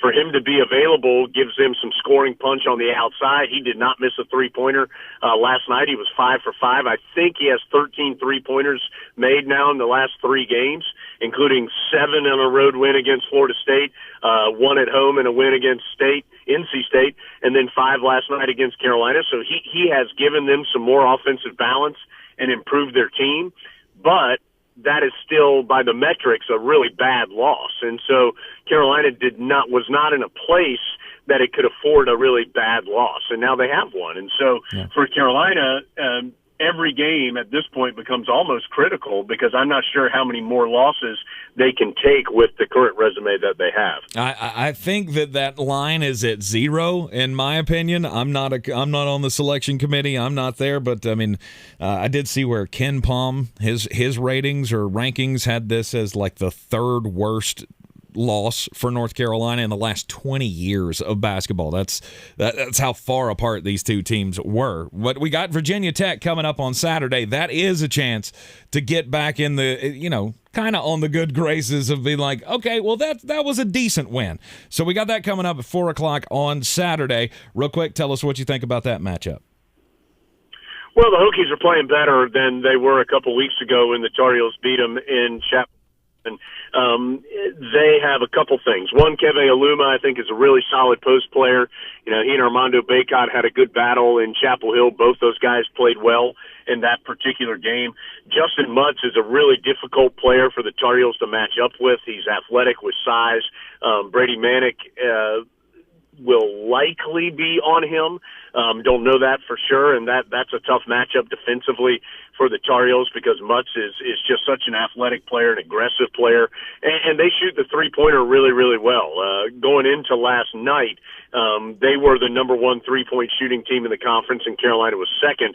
Tar Heels may have dropped a little bit due to their poor shooting last evening, but I know Virginia Tech's still up there at the top. And so Hunter Couture is a great shooter from the perimeter, and Castle Coliseum is a difficult place to play. I think it's one of the harder road environments, just as far as the pure the crowd, the noise level. It's one of the more difficult places to go play in the conference. And so you got a wounded Tar Heel team, a Virginia Tech team that's won 6 straight, all in conference play, and a difficult environment, and all that adds up to a tough combination for Carolina, but a combination that the Heels have to face, and they have no margin for error at this point. Well, it's all about finishing strong here. 5 games to go in the regular season. Obviously, the ACC tournament will be ahead of us, so plenty of more work that the Tar Heels can do to try to improve their standing as we get into March Madness here. Jones, we appreciate you taking up the time for us, as always, on Thursday afternoon, and we will see you back here on ESPN Asheville next week. Sounds good. Thanks, guys. All right, again, Tar Heels tip-off against the Virginia Tech Hokies at 4 o'clock on Saturday. You'll hear our coverage starting, or the Tar Heel Radio Network coverage starting right here at 3 on ESPN Asheville.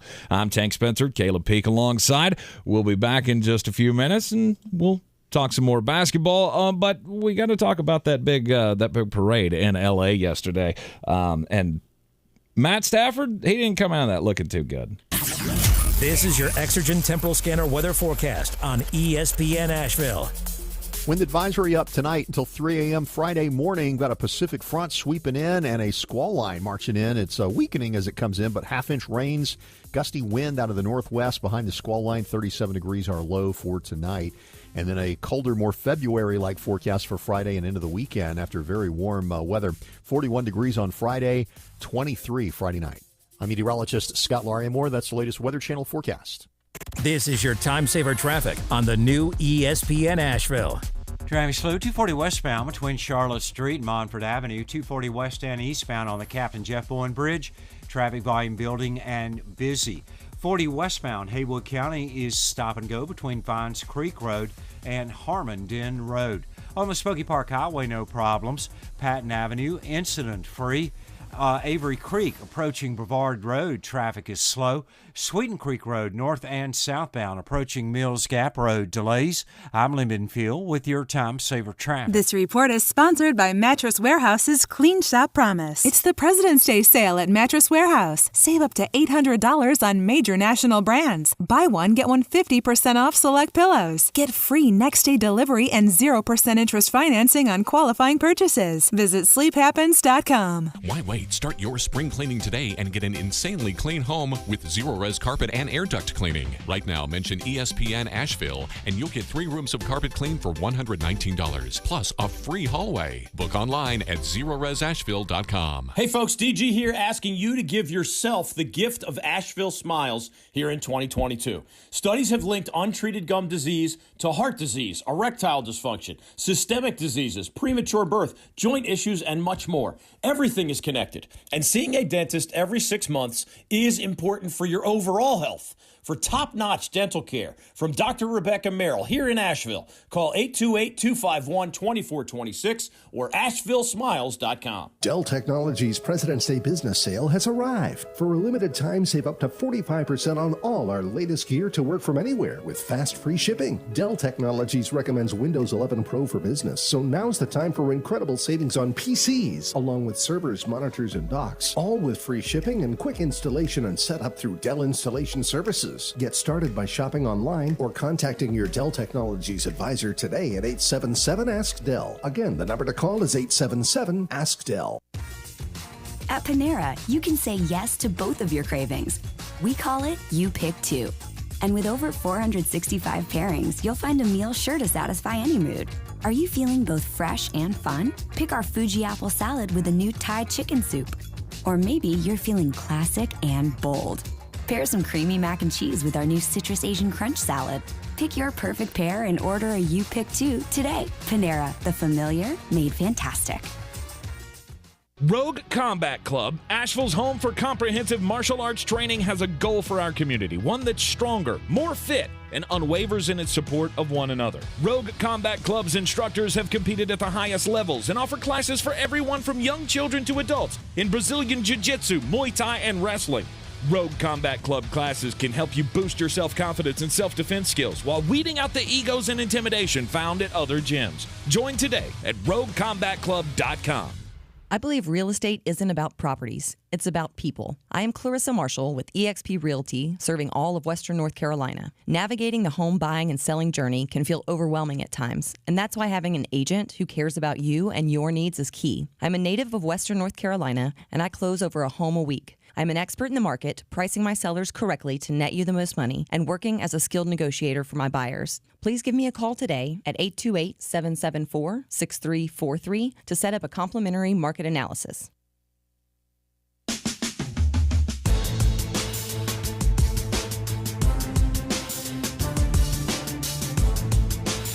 The Sportsocracy. You are a regular nuclear meltdown. You better cool off. Welcome back into ESPN Asheville, 92.9 FM, 880 AM, and 1400. We are in the Ingalls studio. Tank Spencer, Caleb Peak in here with you. Jeremy Greene on vacation until Tuesday. There will be no show on Monday, by the way. It's President's Day, Teacher Work Day. I'm using that excuse. We're going to take that. Holiday needs to be a lot more widely recognized. Right. I mean, I can't leave my kids at home alone when they're out of school. The trust factor's not there yet. They're only 10. I just can't leave them for long periods of time at home because I can't trust them. Can't trust them to do what they were supposed to do. But that's kids for you. We had the big parade, the big championship parade yesterday in L.A. And if you haven't heard the story by now, I mean, if you've listened to any of the national shows, I think all of them have played the soundbite from the parade yesterday of, first off, Sean McVay, the head coach of the L.A. Rams, trying to chant, "Run it back, run it back." And it sounds like he's yelling it into an empty subway. Like, have you seen the images from the parade? It's a ticker tape type thing. It's huge. There's no one there. LA it's all for nothing, right? LA doesn't care. Maybe LeBron and the Dodgers should have been there. Oh, exactly. Yeah, maybe somebody in L.A. would have showed up if that were the case. But anyway, Sean McVay trying to, yell to no one. Homer Simpson or Abe Simpson yelling at clouds here, "Run it back, run it back." And then Aaron Donald says, "Yeah, we got a super team. We can bring the super team back. Let's run it back. Let's do this thing." And all I got to say is, I told you so. Because I honestly don't believe that this is a show. I don't believe that Sean McVay is just out there saying what he wants everybody to believe, that he's going to up and move to Amazon and not come back and coach next year. I think if you're going to the parade and you're saying, "We're going to run it back," you're trying to get your primo face of the franchise defensive tackle to say he's going to come back. I don't think you could really make that PR move, can you? Can you be the one chanting "run it back" and then go, "No, I'm done. I'm going to TV. See you guys later"? I think if you're Sean McVay, you have more leeway to do that than Aaron Donald. Now with Aaron Donald, he's driven the stake in. When he went on stage and said, "I'm coming back," that's a vow. He went ahead and signed that contract prematurely in front of all of these people watching. Now, if Sean McVay decides to back out, maybe, March, April comes and he says, maybe a desk job would be a little better for me in my old age. Maybe that'd be easier for me to start a family. He fades into the shadows and it's all good. It blows under the radar, right? But if Aaron Donald says he's coming back and doesn't, like to quote Jim Carrey's Grinch, there'll be hell to pay. I mean, I don't think anybody's going to, I don't think it's going to be a big, Aaron Donald, I'm done with him. I hate him forever now if he doesn't come back. I mean, the guy's achieved enough in his career where you can go, all right, I mean, if he's done, he's done. I mean, did he really say he was coming back? Because if you look at the exact quote, he never said, I'm coming back. He said, we built a super team. We can bring the super team back. Why not? Let's run it back. That to me says it's on the franchise. That puts it in Les Snead's lap, and he says, if you want to pay me. Aaron Donald had been drinking a little bit, too, to be fair. I don't think that. I never believed that he was going anywhere. I never believed that Sean McVay was going anywhere. And I think yesterday just should cement it for everybody else that LA is going to try and run this thing back. Just like Tampa did this past year, and had it not been for the injuries, they might have been able to run it back. But now it's Matt Stafford's turn. No, it was. Matt. I mean, you try to do good. You try to play good. He played pretty good. He won a Super Bowl. But it didn't look good for him at the parade yesterday. So there was this reporter, this photographer that was up on stage, and she fell. She fell off the stage. It's not funny. It's horrible. The girl fractured her spine. Oh, really? Yeah, she fractured her spine because she fell. I mean, a good 6.5 feet at least. I didn't know she broke her back. She was taking a picture of Matt and Kelly Stafford, and as she was backing up on the stage, she gets to the ledge and she falls. And, she falls right on the spine, and she did fracture her spine. I don't know if it's like one of the things like she's going to need a halo and all that kind of stuff. Like she has to be immobilized or what. I don't know how severe it is, but it's going to be pretty serious. If you're talking about a fractured spine, I don't care if it's just a little crack or a big crack. It's not good. It's pretty consequential. Well, as she goes off of the stage, like Kelly immediately just like mouth open, just shock and awe. She's like, "Oh my God, are you okay?" Matt takes a sip of his tequila and is like, "I'm out." And he turned around and walked off. Matt treats her like he treated OBJ, right? Yeah, he was just like, You're on your own. That's a shame. That shouldn't happen, and I'm going. I'm out of here. Look, maybe it was the booze talking. Maybe they had been drinking all day. This was at the final thing. They're on the stage getting the trophy and all of that. I think it was after all of that. And this woman falls and hurts herself, and it just comes off looking bad. Like, Stafford, dude, you're a douche. Like, you can't do that. You can't honestly just go, yeah, I'm out. I'm done. Yeah, sorry about your luck. I'm going. And there was this narrative, right, that Matt Stafford is this good guy, this upstanding, person that you can count on in any situation. But he's also he should have been trained by this point, right, to know that there are cameras everywhere. In his day job, there are cameras everywhere, from practice to the game and all that. And now there are cameras everywhere watching him everywhere else he goes. He still used to be in Detroit, where nobody cares what he does. It's fine. You show up on game day, and half the people don't even care because they know you're not going to win anything anyway. Now, it's an extremely bad look from Matt, but I can also kind of see it from his standpoint of like, well, I'm not responsible for that, and I'm not going to be the one to be accused of pushing her or something. Like, God knows what is going to come out of this. But it doesn't look good that your wife shows way more concern for this woman who just fell off the stage than you do. You just turned and tucked tail, and Kelly, meanwhile, like, I was surprised she didn't try to jump off the stage to help the woman because she was actually concerned. Yeah, she didn't hesitate at all. She sees it and goes right toward it, and Matt goes the other way. Yeah, it was something that Matt just couldn't pull it together. It's weird. On the weird scale, there's Vegas, there's Florida, and there's Asheville. Let's get weird, Asheville. All right, I know this isn't weird. It's not even kind of weird. This is actually, it's so normal, it's unweird. But you're telling me you've only met 5 times since December the 1st? 5 times. And the one time that you get in a room to have a negotiation, you take 15 minutes? 15 minutes is how long the meeting today between Major League Baseball owners and the Major League Baseball Players Association apparently lasted. Guys, there's a week and a half to go.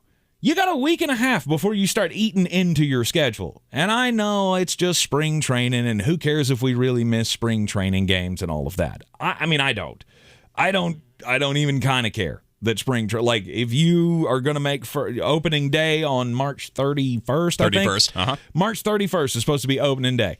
If on opening day you got a deal and everybody was like, okay, now we can go play, and then you immediately went and played, I would not care. I don't care, whatever. You're supposed to be getting ready for the season anyway if you're a player, so you don't need the tune-up games, in my opinion. You have 182 games to do tune-up things with. The season's long enough.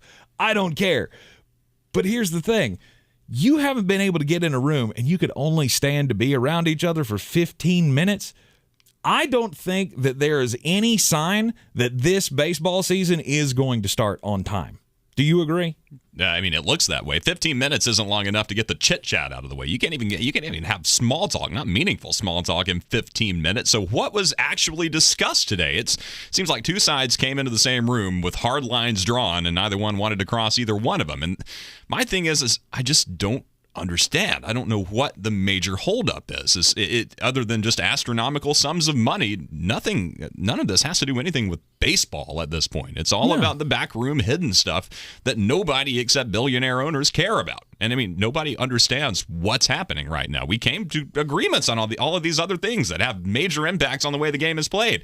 Those were agreed upon, but now we can't come to a long-term deal to, actually get contracts signed and things. It makes zero sense. And yeah, if you're not going to budge at this point, I mean, it's going to be a lot longer than a week and a half until we have any baseball. Well, no, it's because the players at the top, they have to get all their money. I mean, did you see the offer that was made to Juan Soto? What was it? $350 million? Yeah. 13 years, $350 million for that dude, and I get it. He's 100%. Still one of a kind in baseball. Like he deserves that kind of generational contract. The only thing is like, I don't know. I start thinking about this, and I see the owners talking about, having to or wanting to cut down on all the jobs in the minor leagues and cut rosters from a 180 to 120 now is I think so, where they want to go. Like right now, you can have 180 guys in the minor leagues, but they want to cut that back to 120 guys. So essentially, you're cutting out 2 full teams of baseball players.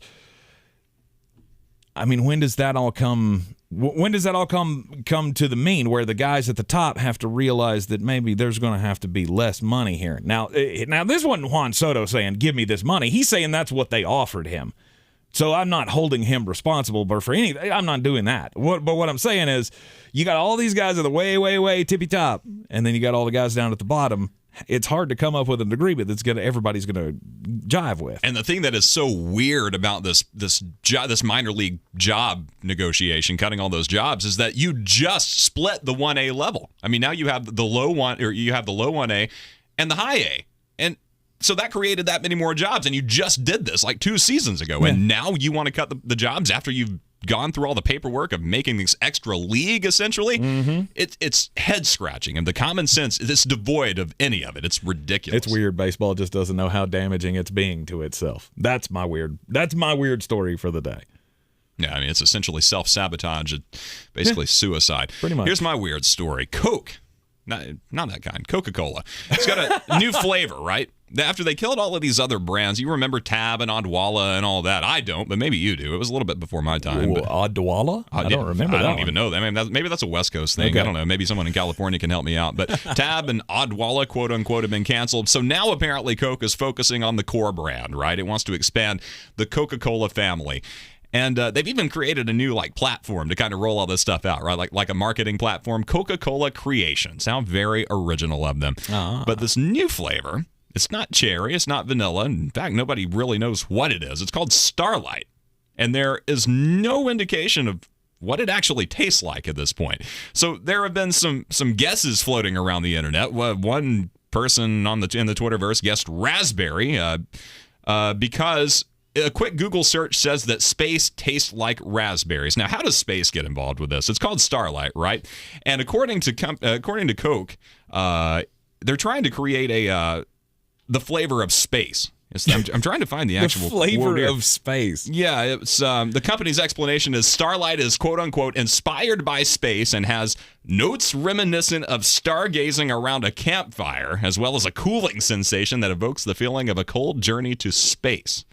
Now try to wrap your head around that one, because I certainly can't. But one person in the Twitterverse thinks raspberry. Another YouTuber who actually tried it said it had aftertaste of chocolate and graham cracker, which leads everyone to think that it might be a s'more flavored Coca-Cola brand as well. So that probably makes the most sense when you're talking about campfires and staring at the stars and all night. It's either, I don't know about a trip to space though. like being around a campfire is one thing, but to say that it has the taste of space. Like, to me, I feel like space would be very metallic-y kind of tasting. I don't know. Like, if you're giving a taste to space, it probably tastes like rocks, right? Like asteroids. And it's like, we know what you've been doing sitting around the campfire staring at stars if you're coming up with this. Exactly. Like, crazy. What dude was sitting around the campfire going, you know what? I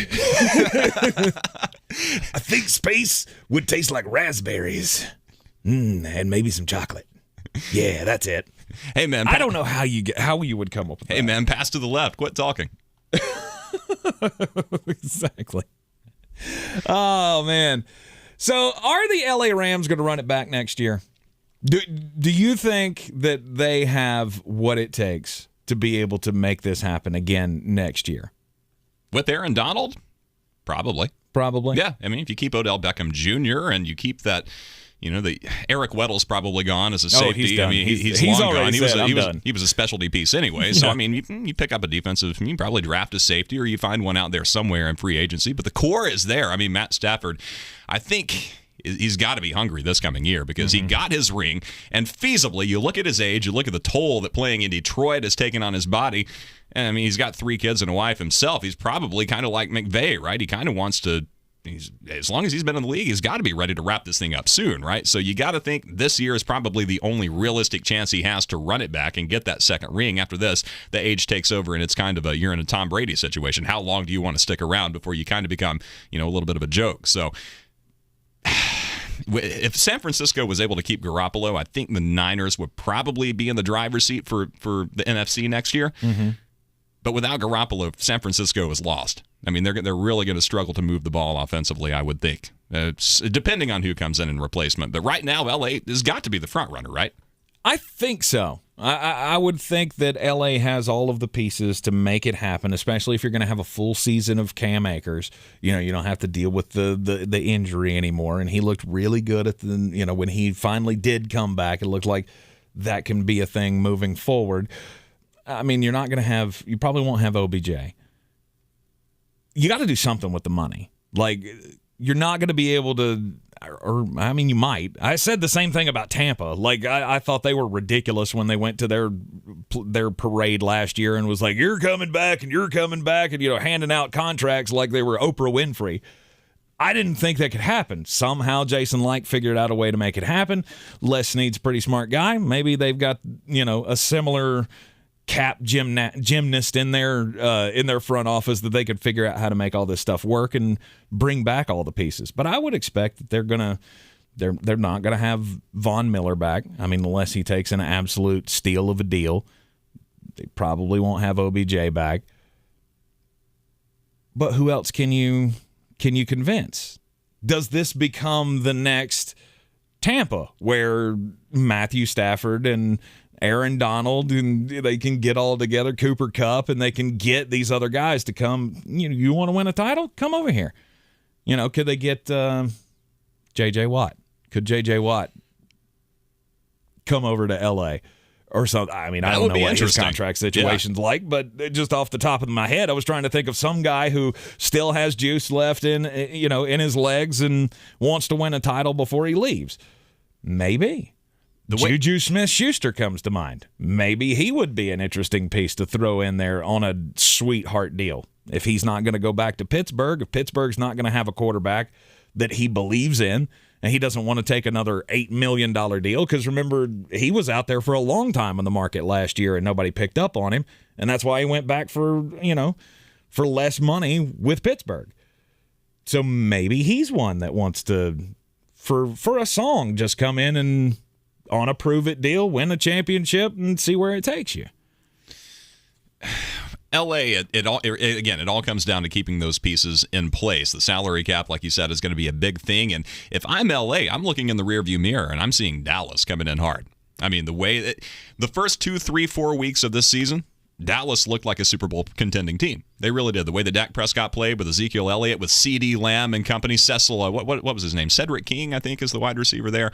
Cedric something. It's Wilson. Cedric Wilson. Yeah, his name escapes me. But that core group is phenomenal. CeeDee Lamb. I mean, at Oklahoma State, he was wild, and you put him into the NFL, and he's just dragging 2 and 3 guys with him. He runs like a tight end, but he's as fast as all get out. I mean, it is ridiculous to see him play. He's just wild. And so Dallas, it's been a long time since they've had this much talent in one place. This team, if you ask me, is better than the Tony Romo team that made it all the way to the NFC title game. So if LA is going to do anything, like I said, if Garoppolo is gone, the Niners they're not a factor anymore. Dallas is going to be your second place team in the NFC. And if LA doesn't do something to keep this core group intact, Dallas might just be your number one. I don't know if Dallas can do it, though. I really don't. From the jump, when they said they were going to hire, they fired Jason Garrett and they were going to hire Mike McCarthy, I can remember on this program saying, is that really a good idea? Because remember how much we made fun of Mike McCarthy in his last couple of years in Green Bay? Like the offense had gotten stale. Is he really a good coach? Is he wasting the better years of Aaron Rodgers' career?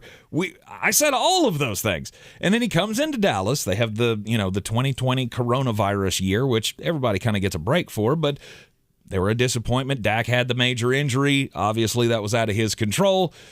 They did what they could toward the rest of the season with Andy Dalton as their quarterback, and then they come back this year and it's another disappointment. Like, you still won a bunch of games, but lo and behold, guess what? You didn't do anything when you got to the end of the season. So now you have all of this hanging over Mike McCarthy's head of everybody is in the media talking about this job. I mean, Jerry Jones every other day is saying something about this job, like talking about Dan Quinn. Dan Quinn would be a great head coach, but I already have a head coach. And Kellen Moore hangs around, and Kellen could be a good head coach, but I already have a head coach. And now you got Mike McCarthy having to come out and say, "Wait, I'm the coach here. I don't think I've ever not been the coach here, since I got hired. So, what do you want me to do?"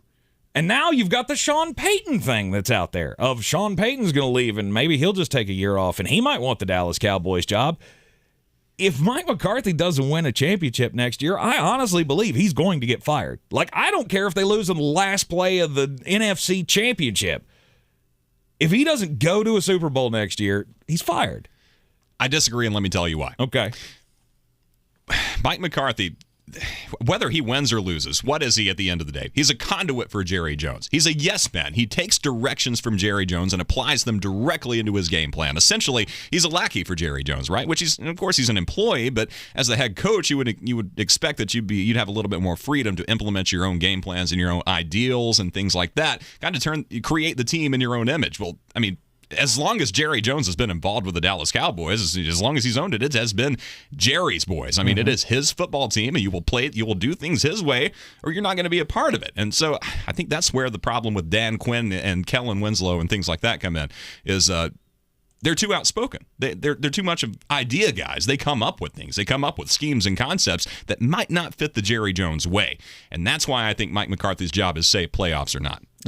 So this is the old good soldier routine of just, because that's what I thought Jason Garrett, the only reason he was around, because he was a Jerry yes man. Yeah, he lost for too long.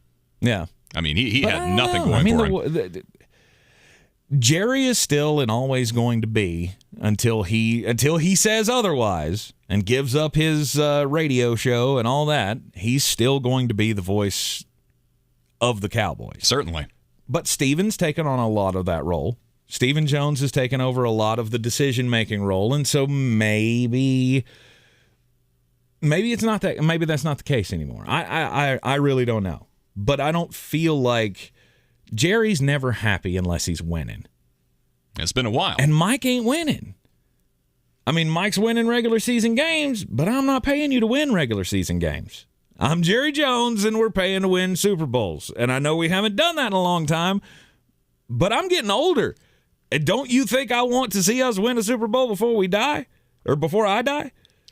You might be right about this being the final season for McCarthy, because the pieces are all in place for Dallas. I mean, this is the best situation they've been in a long time. Offensively, I mean, this is the best they've looked since the Aikman days. I mean, just with Michael Irvin and all those guys, this is the best offensive performance that we've seen out of the Dallas Cowboys in the last 20 years. And again, that goes beyond the NFC Championship with what's his name? Tony Romo. Yeah, even that team wasn't as good as this current team was that didn't even get to the NFC title game.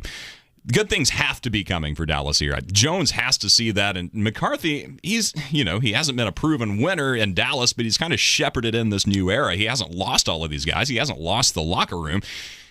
So this year has to be the year. I mean, I don't think you have to win the Super Bowl, but you do have to make the playoffs. And otherwise, it's maybe it's time to move on. Yeah, I don't even think making the playoffs is going to be enough. I think he has to show real improvement, and the only way to do that is to get to the Super Bowl, is to win a ring of some kind. You don't have to win the Super Bowl ring.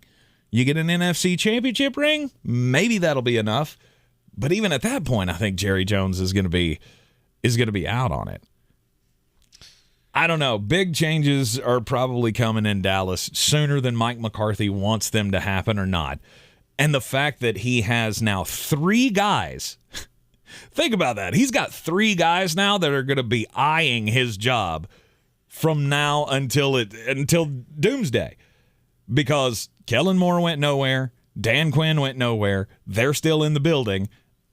And then you got Sean Payton. I've got one quick point before we have to get out. I think you're right about McCarthy getting fired.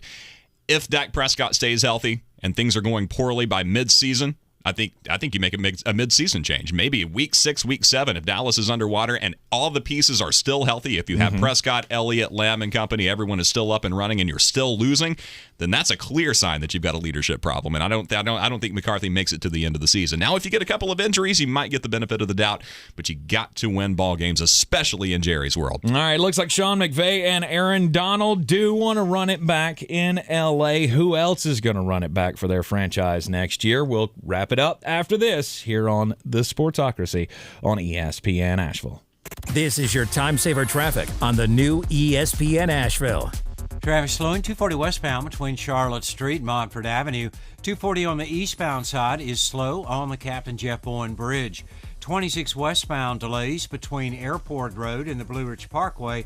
Haywood County 40 westbound stop and go between Vines Creek Road and Harmon-Den Road. On the Charlotte Highway, no backup. Sweeten Creek Road northbound, a few light delays approaching Mills Gap Road. Hendersonville Road north and southbound between the Blue Ridge Parkway and Overlook Road is slow. I'm Lyndon Field with your time saver traffic. This report is sponsored by Dell Technologies. The President's Day business sale has arrived. Dell Technologies recommends Windows 11 Pro for business, so save up to 45% on PCs, servers, storage, monitors, and more. Speak to a Dell Technologies advisor today at 877-ASK-DELL. Asheville, Monsters of Rock and Roll Rapture. March 18th and 19th, Monster TNT explodes into the Egg Center. Metallic monsters and raw horsepower. Tickets now at monstertnt.com or buy at Allen's Jewelry and Pawn for free pit passes. If you suffer from chronic joint pain, don't assume that steroid shots, pain pills, and surgery are your only options. You can now get real, lasting, life-changing relief from QC Kinetics. QC Kinetics is the nation's leader in using biologic therapies to repair damaged tissue in your aching joints. This advanced, unique treatment protocol uses natural biologic agents, mostly from your own body. These powerful, highly concentrated growth factors are put directly into your affected joint, going to work to soothe the inflammation and restore damaged tissue. A truly regenerative treatment. Finally, a new, different, highly successful approach to dealing with joint pain. Is it time you got a second opinion? Call QC Kinetics now and wake up to a life without pain. Call QC Kinetics today at 828-333-9517. That's 828-333-9517. QC Kinetics. Introducing Venture X, Capital One's new travel card for people always asking, where next? You earn 10x miles on hotels and rental cars, and 5x miles on flights booked through Capital One Travel, and 2x miles on everything else you buy with Venture X. Plus, receive premium travel benefits like access to over 1,300 airport lounges. The Venture X card from Capital One. What's in your wallet? Terms apply. See CapitalOne.com for details. At Panera, you can say yes to both of your cravings. We call it You Pick Two. And with over 465 pairings, you'll find a meal sure to satisfy any mood. Are you feeling both fresh and fun? Pick our Fuji apple salad with a new Thai chicken soup. Or maybe you're feeling classic and bold. Pair some creamy mac and cheese with our new Citrus Asian Crunch salad. Pick your perfect pair and order a You Pick Two today. Panera, the familiar made fantastic. Hey guys, I'm Ziggy, your local Philly girl, owner of Ziggy's Bakery and Deli. I've created a traditional northern deli with only the most authentic cheesesteaks outside of Philadelphia, served with provolone, white American, or Cheese Whiz. Our other classic deli sandwiches are made with the best quality meats and cheeses, available sliced by the pound. Join us for breakfast for house-made bagels with our custom cream cheeses. Or for something heartier, try a pork roll, egg and cheese, or house-cured lox. Ziggy's Bakery and Deli, in the corner of Asheville Commons, 1550 Hendersonville Road, open 8 to 3, Tuesday through Saturday. At Ingalls, we know the ever-present struggle of, what am I going to make for dinner this week? That's why we started the Ingalls Table. It's a website that brings the best chefs and food experts right into your kitchen. You can sort through hundreds of recipes for every occasion, watch how-to videos, and print shopping lists to take to the store. It's all waiting for you at ingalls-markets.com. Ingalls. Low prices. Love the savings. The Sportsocracy. Why are you smiling? Because I love football. And welcome back in to ESPN Asheville. I'm Tank Spencer. Caleb Peak alongside filling in for Jeremy Greene today here in the Ingalls studio. And, we're talking about running it back. I don't ever want to run it back. The LA Rams want to run it back. I never want to run it back with my weight because PhD weight loss has been doing wonders for me. I now weigh 255 pounds. And I didn't think that was something that I was going to be able to say when I started this program because, look, even though they have all of the things laid out for you, the plan of the nutrition that you need to follow and all of that, it's a proven diet plan that can have great results. But even when you sit there and you hear it from somebody and they tell you that if you buy into this program, you can lose 100 or more pounds. That's what I was told, and I went, that's not going to happen. I've never done that before. But now, after I've been on the program for 12 weeks and I've already lost over 40 pounds with PhD weight loss, I'm actually believing that this is a real goal that I can attain. The folks at PhD Weight Loss are fantastic. Dr. Ashley Lucas thinks that there's an athlete inside of all of us. I don't know if I'm going to find my inner athlete, but doggone it, I'm going to try. I'm already down more than 40 pounds on this program, and they have made a believer out of me. If you don't believe, let them prove it to you. Go to myphdweightloss.com today. myphdweightloss.com. Couple of minutes left in the show here. We've been talking about running it back, and I really don't know what to make of the latest report from Deshaun Watson. It was reported yesterday that sources are saying that Deshaun Watson has his eyes on two NFL teams. One was the Tampa Bay Buccaneers. The other one was the Minnesota Vikings. Then I saw a report just before we went on the air today from Josina Anderson, who said that she spoke with Deshaun Watson's agent, and he says there's no truth to Watson eyeing either the Bucs or the Vikings or anybody else until all of this nonsense, or they didn't say nonsense, until all of this legalities are cleared up. I shouldn't call them nonsense. I apologize for that. But I feel like that report comes from somewhere. Someone's got to be talking about Deshaun Watson going to these other places. So if it didn't come from inside your camp, who is throwing that out there? Yeah, like Jeremy Greene says, these reports come out right and left, but they're a dime a dozen because most of them are disingenuous. It's designed to throw your hound off the trail, right? It's designed to make sure nobody knows who anybody is doing until the contract is actually signed. And it's got to be BS, right? Because neither one of these destinations makes sense. In Minnesota, you've got Kirk Cousins still running the show. Mhm. So, I mean, there's a natural battle. That's a natural confliction that's not going to work. And then in Tampa Bay, we were talking before the show. I thought, well, hey, that's a pretty decent location with Tom Brady gone. But then you informed me about all the cap situation that they've got going on. How much has been kicked down the road, and that doesn't work either. No, there's no money in Tampa. There's no money in Tampa to pay Deshaun Watson the $40 million that he would be owed this coming year, if he's even able to get on the field anyway. I don't know if it's, I guess it's just people just trying to make headlines however they possibly can, but part of me thinks, why would this have come out now? I mean, you've got two franchises that there have been a lot of rumors about what they're going to do with their quarterback position. I don't know that Jason Light can do any cap magic again to make Tampa some room for a quarterback like Deshaun Watson. I doubt that could ever happen. But then you got Minnesota, who, I mean, George Payton is sitting down there in Denver, and he would probably take Kirk Cousins off of Minnesota's hands. And if Minnesota wants Deshaun Watson, that could be a match made in heaven. I want to go out on a limb here quickly. We got 30 seconds, but Atlanta, watch out for the Falcons in the Deshaun Watson sweepstakes because Matty Ice is, again, another one of those quarterbacks that's on borrowed time. Deshaun's a Clemson guy. Atlanta's right there in the wheelhouse. You're not going to have as much resistance about all the allegations and everything in a home field situation. So Atlanta could be a landing spot in the not-so-distant future. Yeah, maybe so. They're kind of tied up with that Matt Ryan contract, though. But, I mean, would you trade dead money for dead money with Houston to make that work? I don't know if Houston would even want Matt Ryan to begin with. I don't know. It's a lot to work out.